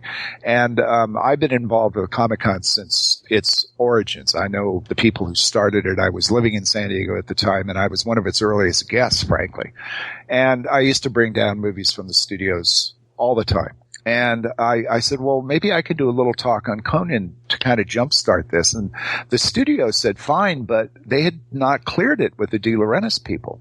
And I didn't know this. I was still very green. And so I did my little dog and pony show, and everybody seemed to really like it because I was very enthused. And 2 days later, I got a letter from the legal department of De Laurentiis Productions threatening to sue me. Oh, jeez. And I went, what? I said, I'm your biggest fan. What the hell, you know? And I wrote this impassioned letter back to them. And 6 months later, I was working for De Laurentiis. This is how weird this town can be. Another person on the second Conan film who worked on the first one had not been paid for his work on the first one and was working on the second one as a very prominent member of the crew, and was suing De Laurentiis at the same time that he was drawing a salary from it. And you learn, you know, I mean, we've all heard these stories about how crazy this industry can be. But it all turned out for the best for me because I actually did become sort of the official voice of Conan there, for a while just before it came out. And it seemed like, you know, kismet, as they used to say, fate, you know, serendipity, synchronicity, whatever you want to call it. You know, there I was at the right place at the right time with the right amount of passion and knowledge and kind of ambition, and all came together. And in many ways, Conan, although I had been involved in other films before then, including The Black Hole, which is another one that somehow has endured over these years, I owe a lot to that first Conan film. That established me in a lot of ways. And at least, like I said earlier, it poured the foundation. And I've built on it ever since, including the book that I wrote in 2007 for Dark Horse, Conan the Phenomenon. Yeah, I was going to ask, how did that kind of come about? Well, there had been some, I knew that this book was going to be done, but originally it was going to be done by someone else and in a completely different kind of format. And I was approached to do a very short essay about the two films, and I said, okay, sure. And I did that and got paid for it. And then the project seemed to go into limbo. And for whatever reason, the people who were doing it at the beginning were no longer involved. And I knew some people up at Dark Horse who apparently knew about me and Conan, and said, well, you know, you really should ask Paul. I mean, he's a guy that knows so much about this character in so many different ways. And so Mike Richardson from Dark Horse and I had a meeting, and then I went over and I met with Frederick Malmberg, and he is the head of Conan Properties International, which is the second corporate entity that now owns not only the copyrights but all the trademarks to all of the Robert E. Howard characters. And we sat down, and it turned out that Fred was a guy from Sweden who had read all of the 1970s versions of the paperbacks and the comics, and he's a huge Conan fan. So I thought, oh, okay, good. You know, this is good. And then they tell me, we want a picture book. And I said, well, what's your idea about a picture book? And they said, well, we want it to be a coffee table art book to celebrate Conan's, I think it was his 70th or 75th anniversary. I have to do the math, but I think it was the 70th. Yeah. No, 75th anniversary of the character. And, because Conan was created in 1932. In the story called The Phoenix on the Sword by Robert E. Howard that came out in Weird Tales in 1932. So I said, well, look, you know, it seems to me you're missing an opportunity. I mean, you're only doing half of the project. And he said, what do you mean? I said, well, why don't we do a history of the character, both visually as you want it, and I'll throw in the text, and I'll take him from the origins, and we'll bring him up to date. And they said, fine, you have 5,000 words. And I laughed and I said, well, I said, that's probably not going to happen. I may not be the person you want to do this. And we went back and forth, and it wound up what it is. And it's closer to 60,000 words. And a lot of that material visually comes from my collection. Some of it comes from other people. Some of the pulp covers, some of the, obviously some of the newer Dark Horse Conan title art came from their archives, but a lot of it came from me. I scanned it and, put it in, and that was a real labor of love. In fact, I think the book opens with this ode to my adolescence, and it really is. It's a Valentine to the Paul Salmon that used to be, the wide-eyed, naive believer in all things Sumerian. So that was I really enjoyed being able to do that. It needs some updating. It came out in 2007. And, there's been the Conan film since then, the one with Jason Momoa, which has its ups and downs. I mean, it's kind of on a 4-star, system. It's about a 2.5. But boy, the depiction that Jason gives of the character, if he had been, Jason is actually a good actor. And I don't think people realize how good he is. Reservation Road, I think it is, or Red Road, whatever it is that he's been doing for the Sundance Channel, lately with, what's his name? Can't remember. But anyway, Jason is a much better thespian than people give him credit for. And I think he really nailed the actual literary incarnation of the Conan character. Arnold was more of the kind of a brooding Euro/Asian art cinema version of him, whereas Jason's Conan, who is like lean, pantherish, powerful, but at the same time, very intelligent, and you can tell that he's amassed all of these skills, and he's good at leading people, and he's principled, and a lot of that comes right out of the story. So I thought, he was very good in terms of like reflecting the literary origins of the character. But once again, I think that for whatever reason, that movie was in development hell for so long.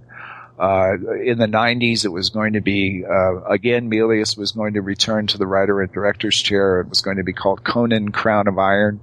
And it was a story that John had come up with about King Conan. Conan is now a king and is having to deal with all the headaches and the burdens of, ruling a kingdom. And at the same time, he has a son who has joined up with people who think that the king is corrupt and want to overthrow him. So his own son is trying to unseat him. And it was a very political script, and it got close. Arnold was interested, and then not interested, and then interested. It was at Warner Brothers, and it was on, and it was on off. And then Arnold, of course, ran for governor, and that was the end of that. But the next one that came around, Paradox people say Paradox and Conan Properties International interchangeably, because Paradox Entertainment is a software company that CPI runs in Sweden. And so that group really was frustrated, I think. Fred Malmberg was frustrated that it had taken so long to try to get this thing off the ground, and he wanted something now. And so they got the rights back and did a different deal with New Image and Millennium Films. And kind of like banged a script out very well. I won't say real fast, but let's just say that I think that the screenplay, was not completely there. I can't fault Marcus Nispel's direction. I think it was very visually arresting. But again, the characters are kind of pat the situation. You got the crazy wizard. I did like Rose McGowan. She was one of my favorite parts of the film. I thought she brought the necessary level of lunacy to that part. I mean, she seemed to really relish playing that, evil sorceress. I mean, there was some juice there. And I thought Jason was good. I thought Rachel Nichols was very comely and very attractive as, the not so, swooning maiden, because she wasn't. And the environments were all interesting, but it was just dramatically flat. And it just didn't work. And I think, the box office figures reflected that. I mean, it just, it was a bomb. So it was too bad, because as someone who's been in the business now for so long, I'm always torn, because there's the critical side of me that wants to say, well, this is why I failed. And then there's the side who works on it and says, Jesus, these people, including myself, just put a year or two of blood, sweat, and tears into trying to get this thing come together. And you hear this over and over again. Any film that gets made, it's a miracle that it ever makes it to the screen. Every single production is fraught with problems and difficulties and unexpected obstacles, and you name it. Movies aren't easy to make. Particularly ones that are run like a factory, out of a factory, like the studios are. So I'm always ambivalent in my reactions. But if I don't work on it, like I didn't I sort of was around, let's say, to, maybe give some input into, and I talked to Fred about some things about the second Conan the Barbarian in 2011. We had some talks, but nothing even minor, but I was around. Having said all that, it just didn't work. So it was such a shame. But, there is this, the legend of Conan, which has been developing now, which is once again going back to the idea of Arnold, being King Conan. And this is back at Warner Brothers, or is it Universal now? I've forgotten. I can't remember. I'm sure Millennium New Image. These things hop around from place to place so quickly, it's hard to keep track of them sometimes. But they are, again, trying to, go back to the drawing board with Arnold as the character, much increased in years, as a king. And I think that's the way to go. I mean, it would be great because then you've got a trilogy of the films. I think, frankly, it should be dark. I think it should be disturbing. I think you should see a warrior in the twilight of his years and really get into maybe the psychological toll that being a barbarian king has exerted on the character. I think that'd be a great way to go.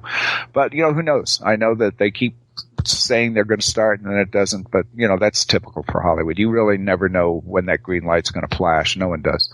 And when it flashes, most times it's like everyone scrambles frantically to get going because no one was really ready for it because you never know when it's coming. So it's a nutty way to do. The business model for Hollywood has been broken and in dire need of overhaul for a long time. But no one wants to listen to me talk about that. Never before in the history of motion pictures has there been a screen presence so commanding, so powerful, so deadly. He's Conan the Librarian. Can you tell me where I can find a book on astronomy? Don't you know the Dewey Decimal System? Conan the Librarian. I'm sorry. These books are a little overdue. Conan the Librarian. Tonight, only on U62. All right, so you just heard from Roy Thomas. We'll play a little bit more of the interview with him later on. Also, Ed Pressman, who you might have heard over on our Bad Lieutenants episode. He was on there talking about the Bad Lieutenant films. Great guy. Good to hear from him. And then also Paul Salmon, who we've had on the show a couple times. He was on our Blue Velvet and our Blade Runner episode, on which, Josh, you were one of the guest co-hosts there. So yeah, that 3 hour episode. Yeah, I have a feeling if we haven't reached the 2 hour mark by now in this episode, I have a feeling that we're probably going to be going well past that one with this one. So. Oh, I'm not complaining. Oh no! Some people like it. Some people, some people complain about the length. Other people, they adjust and they get used to it. They take a deep breath and they're able to handle it. So. And it's Conan, man. Either go big or go home. One guy who has no problem with going big is Oliver Stone, as we heard in some of those interviews.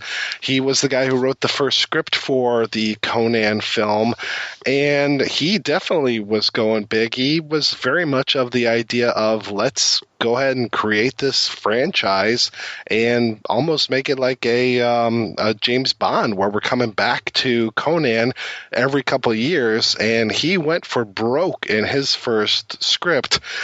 And I got to say, there's a lot of elements that ended up in Conan the Barbarian, the finished film, especially the first 20, 30 pages. And as his script went along, it just got a little bit more and more out there. And by the end, it was just this huge battle of mutants on the wasteland and all this kind of stuff. Giant bugs and all this. Oh, God, it was crazy. It's really, I mean, people talk about, oh yeah, this thing would have been 3 hours long. It was only like 134 pages, 43, something like that. So it wouldn't have been 3 hours long. It would have been, 134 minutes or whatever. It would have been huge though. The budget for this thing would have been insane. Yeah, I think they originally had it at about 40 million, which for late 70s, that's pretty damn big. I think Star Trek: The Motion Picture set a record at like 26 million in 1979. I think Superman set one before that, and this was like, yeah, I can double that. I can double you. And I love John Milius's response to the script, where he referred to it as a total drug fever dream, alluding to the fact that this was Stone very deep in his cocaine phase. And what I find interesting, though, is like I've gone through a lot of these, Conan fan sites and the forums and all this kind of stuff. And there's tons of them, which is great. I love that there is still such a passion for this character and for all these different works.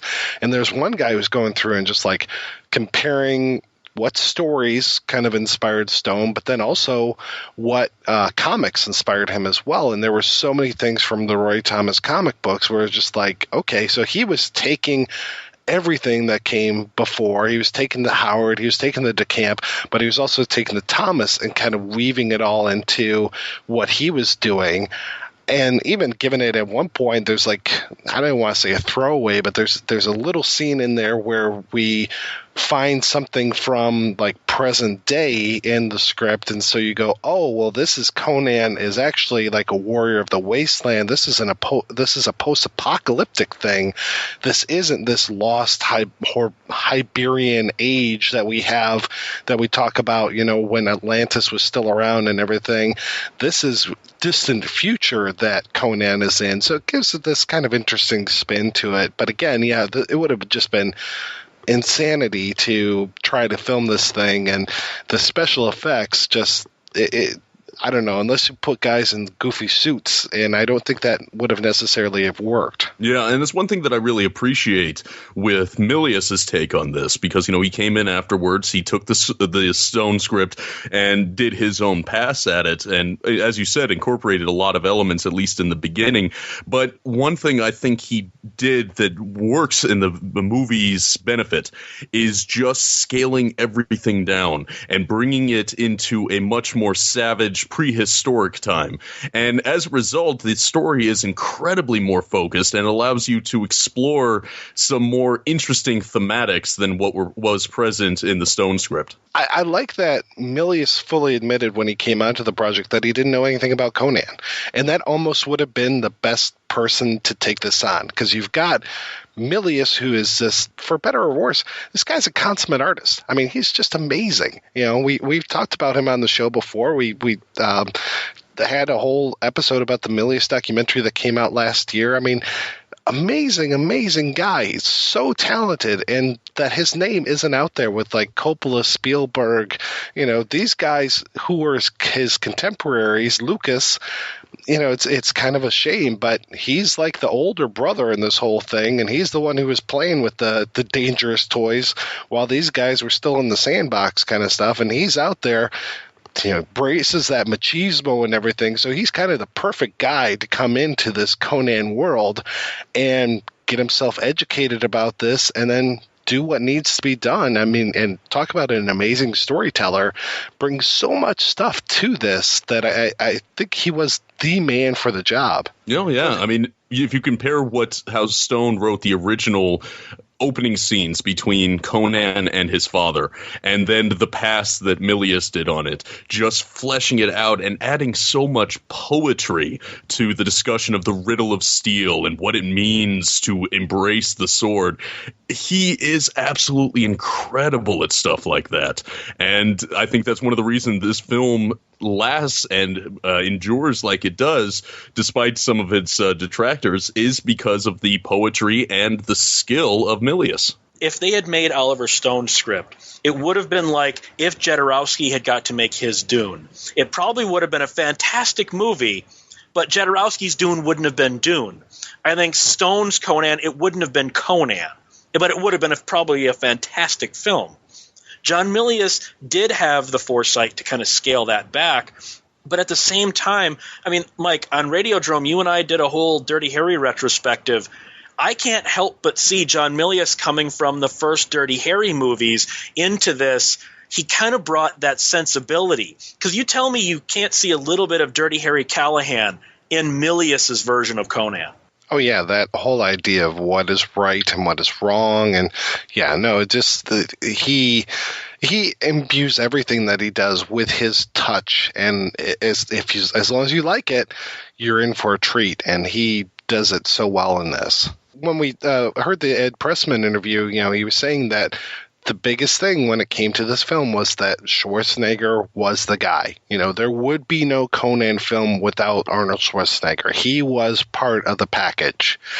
And I think they did a really good job. I mean, I've seen Hercules Goes Bananas. I've seen some of these earlier films that Schwarzenegger was in.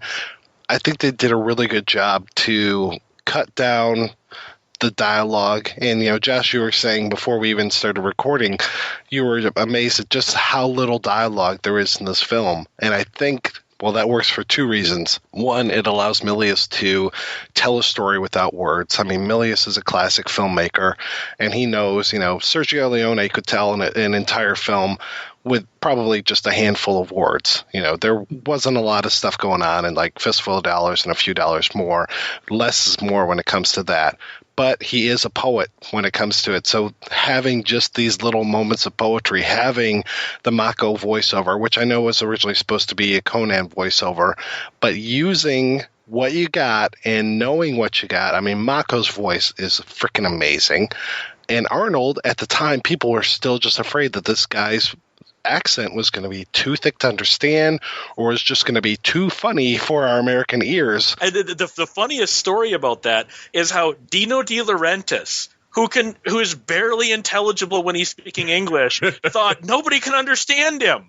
And one of the producers was like, Dino, nobody can understand you.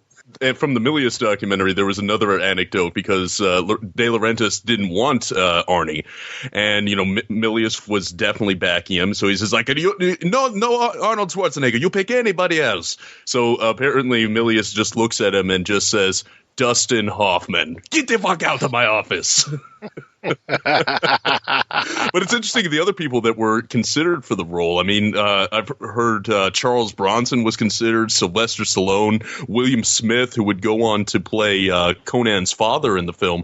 But you try to imagine this movie with any of those guys, and it just doesn't work. Arnie is Conan. Oh, yeah. And it's so funny listening to the audio commentary the other day. They were talking about all the people that they had to surround him with, like all of the enemies that he faces.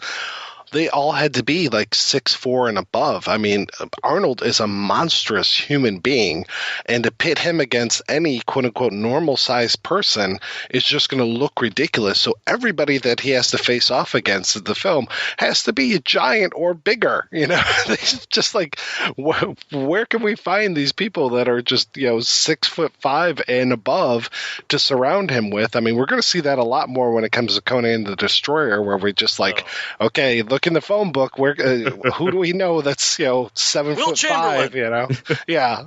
Will Chamberlain and Andre the Giant, which contributed to one of my favorite pictures on the internet, where you have Arnie, who, as we said, is not a small man, but between He's the those smallest two one in the photo. Oh yeah, I love the picture where they're carrying him, and it really does sell the sheer size of Wilt the Stilt and Andre the Giant. With all of that said, do you think we would ever see more of like what I said, the maybe Matt Damon as Conan, as more of the Robert E. Howard Conan? Because you had Ralph Mueller play Conan in the TV series, you have Arnold, and then you have Jason Momoa or whatever his name is for the crap make. So do you think we, as a movie-going culture, do you think moviegoers would accept, say, a Matt Damon or a Gerard Butler as Conan, even though that's closer to the original work? Well, honestly, to me, out of those people that were mentioned, I actually think that Jason Momoa's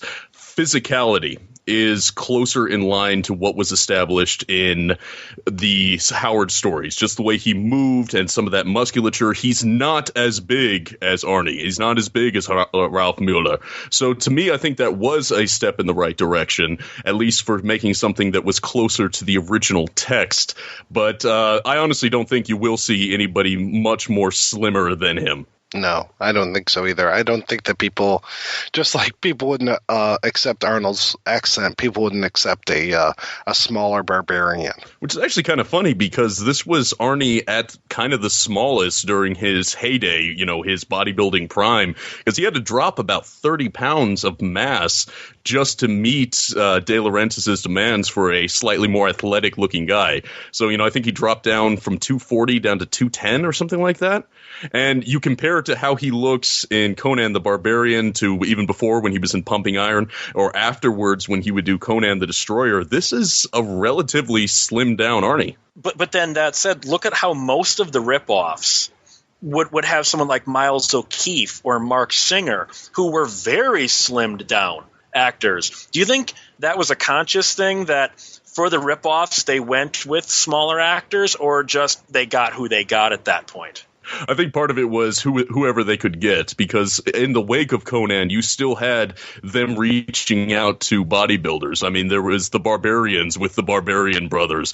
Lou Ferrigno made a resurgence with some of his Hercules films. And I think it was just whoever they could get at the time. It's like, okay, does this guy look good with his shirt off? Cast him. Because Mark Singer and Miles O'Keefe are quite skinny and small, and they're both barbarians. Well, they went the same routes later on when they did Kull the Conqueror and cast Kevin Sorbo. Who, despite the fact, Hercules. Yeah, he was. He really was. I think they did a really smart job, again, cutting down on the dialogue, but also just when it comes to telling the story and the way that they weave these different ideas together. I mean, the way that really the whole movie is so much a series of introductions. You know, we're introduced to the world of Conan. We're introduced to young Conan and his father and mother, and that whole idea of William Smith at the beginning telling the riddle of steel and talking about this and setting up the whole world. And, you know, as I'm rewatching the movie today, my wife's like, oh, God, that green screen effect is so terrible. And I'm like, no, it for me, it works. This whole scene of William Smith in front of these clouds and everything, this is, to me, it's like this kind of primordial type scene, you know, where you have the father handing the sword down to the son and giving him these words of advice, and really Conan isn't going to have much more time with his father, and for me it just really works. The secret of steel has always carried with it a mystery. You must learn its riddle, Conan. You must learn its discipline. For no one in this world can you trust. Not men, not women, not beasts. This you can trust. And then we're introduced to Thulsa Doom and his folks, and I don't think we even get one line of dialogue from James Earl Jones at this point. All played silent, you know, just this whole idea of him coming in, all of his men tearing up the village, killing William Smith, eventually James Earl Jones killing Conan's mother and putting him into slavery. And it isn't until like almost 20 minutes into the film until we're introduced to Arnold Schwarzenegger as Conan. And that moment when he is there at the Wheel of Pain, where he's been for 12, 15 years. I can't even tell how long he's been there, but they've gone from this whole group of children to him now as a young adult male pushing this wheel, and that's the only thing he knows how to do is push this wheel. Just amazing. When he looks up and it's Arnold, like now I get chills, you know. Did you notice something? I noticed this specifically during the Wheel of Pain scene, that a large chunk of Thulsa Doom's people, the ones that are close to him, are redheads. Because there's that redhead that's putting young, pre-Arnold Schwarzenegger Conan into the shackles. The guy that buys him is a redhead. The guy that leads him up the mountain is a redhead. Sven-Ole Thorsson's got reddish hair. Do you think that was trying to say something like maybe they're all part of the same family, if you will, of the Thulsa Doom followers? Well, you see, I always assumed that the little kid who was, shackling in young Conan into the Wheel of Pain was the guy who later came on to buy him. That just as Conan grew, so too did this child, and later on became Conan's master. That's a possibility. I just noticed that the kid was a redhead, and then a lot of the villains tended to be redheads. So I'm like, that had to be some sort of a intentional note that John Milius put into the film. Well, I know he was very conscious of how James Earl Jones was going to look in this film, and that Jones has this, he's got the blue contacts, he's got his hair is all straightened out, this long, straight hair. He looks like he's from another world, and I know that Milius has spoken about him as being like the last of his race. He is this ancient race who eventually we'll find out can turn into snakes. Well, there's also the fact that him being black, other than the first opponent Arnold fights in the pit, there's not a single black character outside of Thulsa Doom in the entire movie.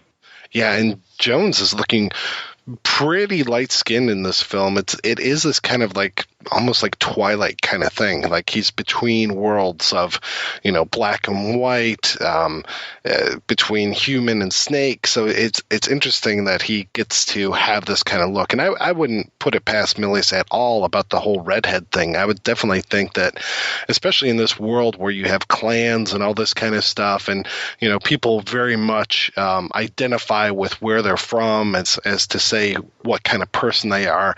I would definitely think that having a red tinge to Thulsa Doom and his followers, or especially to his followers, I should say, is definitely intentional. I even noticed in the deleted scene of King Ostric's death, the guards that kill him have red hair.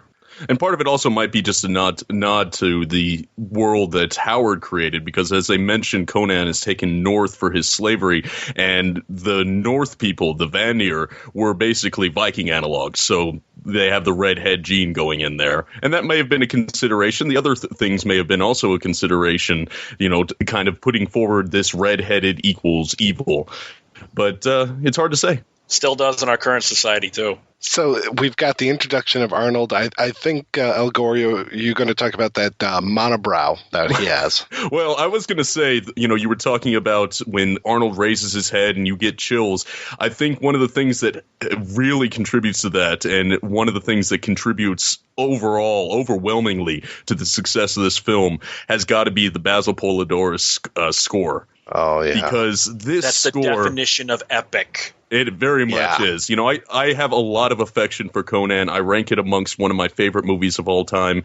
But unequivocally, I will say the score for Conan by Basil is my favorite movie score ever. It is one that from I can opening drums. Indeed. Yeah. Right on from Anvil of Crom right to the end. And I love his approach to scoring it, that it was almost like setting out to compose an opera, that you can listen to the soundtrack and get an entire narrative arc just from the music. You could probably watch this movie without any dialogue and just have the music going along, and most of it would play. Because, as we mentioned, there's very little dialogue, so what really drives this film, what drives the spirit and a lot of the themes of this movie is the music. It's an emotional score. And also the fact that this is not me bitching about Basil Polidorus' score, but how much it's been bastardized. As I was rewatching the film last night, I'm like, this is modern-day trailer music. Oh, yeah.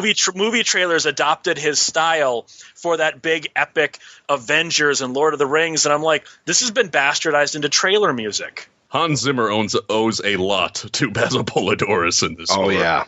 Well, then I've been done this a couple of times tonight. Let me ask you this then. Since Morricone was the original choice to score this movie, do you think it would have worked as well without Basil Polidorus' score? Even though Morricone is a fine composer, I don't know if I can accept, even just in retrospect, a different score to this film. I would say no, because when you actually saw Morricone take a stab at this sort of genre, because he did the score for Red Sonja, it just wasn't as epic as what Polidorus did. His was more light. It was kind of lilting. It was embracing, I don't know, just kind of softer themes. And don't get me wrong, I love Morricone's scores, but Basil brought something to this that I don't think Morricone would have been able to capture. And when he finally got the chance, he didn't. I think there was also a relationship at this point between Milius and Polydorus, so they had that working thing going on, kind of like Morricone and Leone had at one point, and that Polydorus would eventually go on and have with like Verhoeven. So I think that their working relationship is really also what helped with this, and also knowing that there wasn't going to be a lot of dialogue and relying on this Polydorus score so much. I don't necessarily see that Morricone, he could have pulled it off, yes, but yeah, again, going back to Red Sonja, there's some great music in Red Sonja, so much so that I actually went out and bought a couple tracks off the score, because it's like, wow, this song works, this one really does, but they're score music, they're not necessarily that operatic thing that we have going on inside of Conan the Barbarian, and we're going to see this same score used again in Conan the Destroyer, much to Conan the Destroyer's detriment. Because but it's kind of watered down in Conan the Destroyer. It's very watered down. The way I look at it is you took it for Conan and you made the TV movie version of the score for Conan the Destroyer, because it's similar enough that you can tell it's Basil Polydorus, but it just seems almost like he didn't give a shit. Like it was just put it out there. Well, you hear some of the same exact music cues, and you're just like, oh yeah, this is from the orgy, or this is from this, and oh yeah, it's very much like, it's almost like the difference between Superman 1 and Superman 2, where it's the John Williams score, but it's being done by somebody else. I was so surprised to see that it was Polydorus' name on Destroyer, because I was like, oh, they must have just bought the rights to the music and had somebody else redo it. But no, I think he was just cashing the check on that one, because it was just like, this isn't good at all. And yeah, just to hear those same cues and you're like, oh, I remember this from the first movie. This was a great scene. What's this same music doing behind this kind of shitty scene? I'm going to make an equivalent, a pop culture equivalent. This would be like Basil Polydorus' score being Guns N' Roses' Sweet Child of Mine, and then the Conan the Destroyer score being Sheryl Crow's Sweet Child of Mine cover. And it kind of speaks to the quality of Destroyer as well, because it is essentially, it has so many of the elements of the original film, but all of them are watered down. All of them are made a little bit softer, more family friendly. And it's reflected in the softer the score that Basil tuned in for it. Maybe he just saw the final picture and it's like, well, they're not going as hardcore as what Milius did. I guess I shouldn't either. You know what it actually comes across more like? More like they're trying to rip off one of their rip-offs. Because the score in Conan the Destroyer, stylistically, is much closer to the Beastmaster score than it is the Conan the Barbarian score. And it also kind of meets the sensibilities of the director, Richard Fleischer, because, his prior to that, he had done similar films that would kind of paid or were kind of influenced Milius when he did Conan, because Fleischer did Vikings in 58, I think it was, which those kind of movies were, more swashbuckly. They were lighter in tone than what Milius would do with that. So I think, yeah, they were more fun. And I think they were trying to go for a similar tone with Conan the Destroyer. And from the sounds of it, from you guys, I don't think it worked for you guys either. It definitely didn't work for me.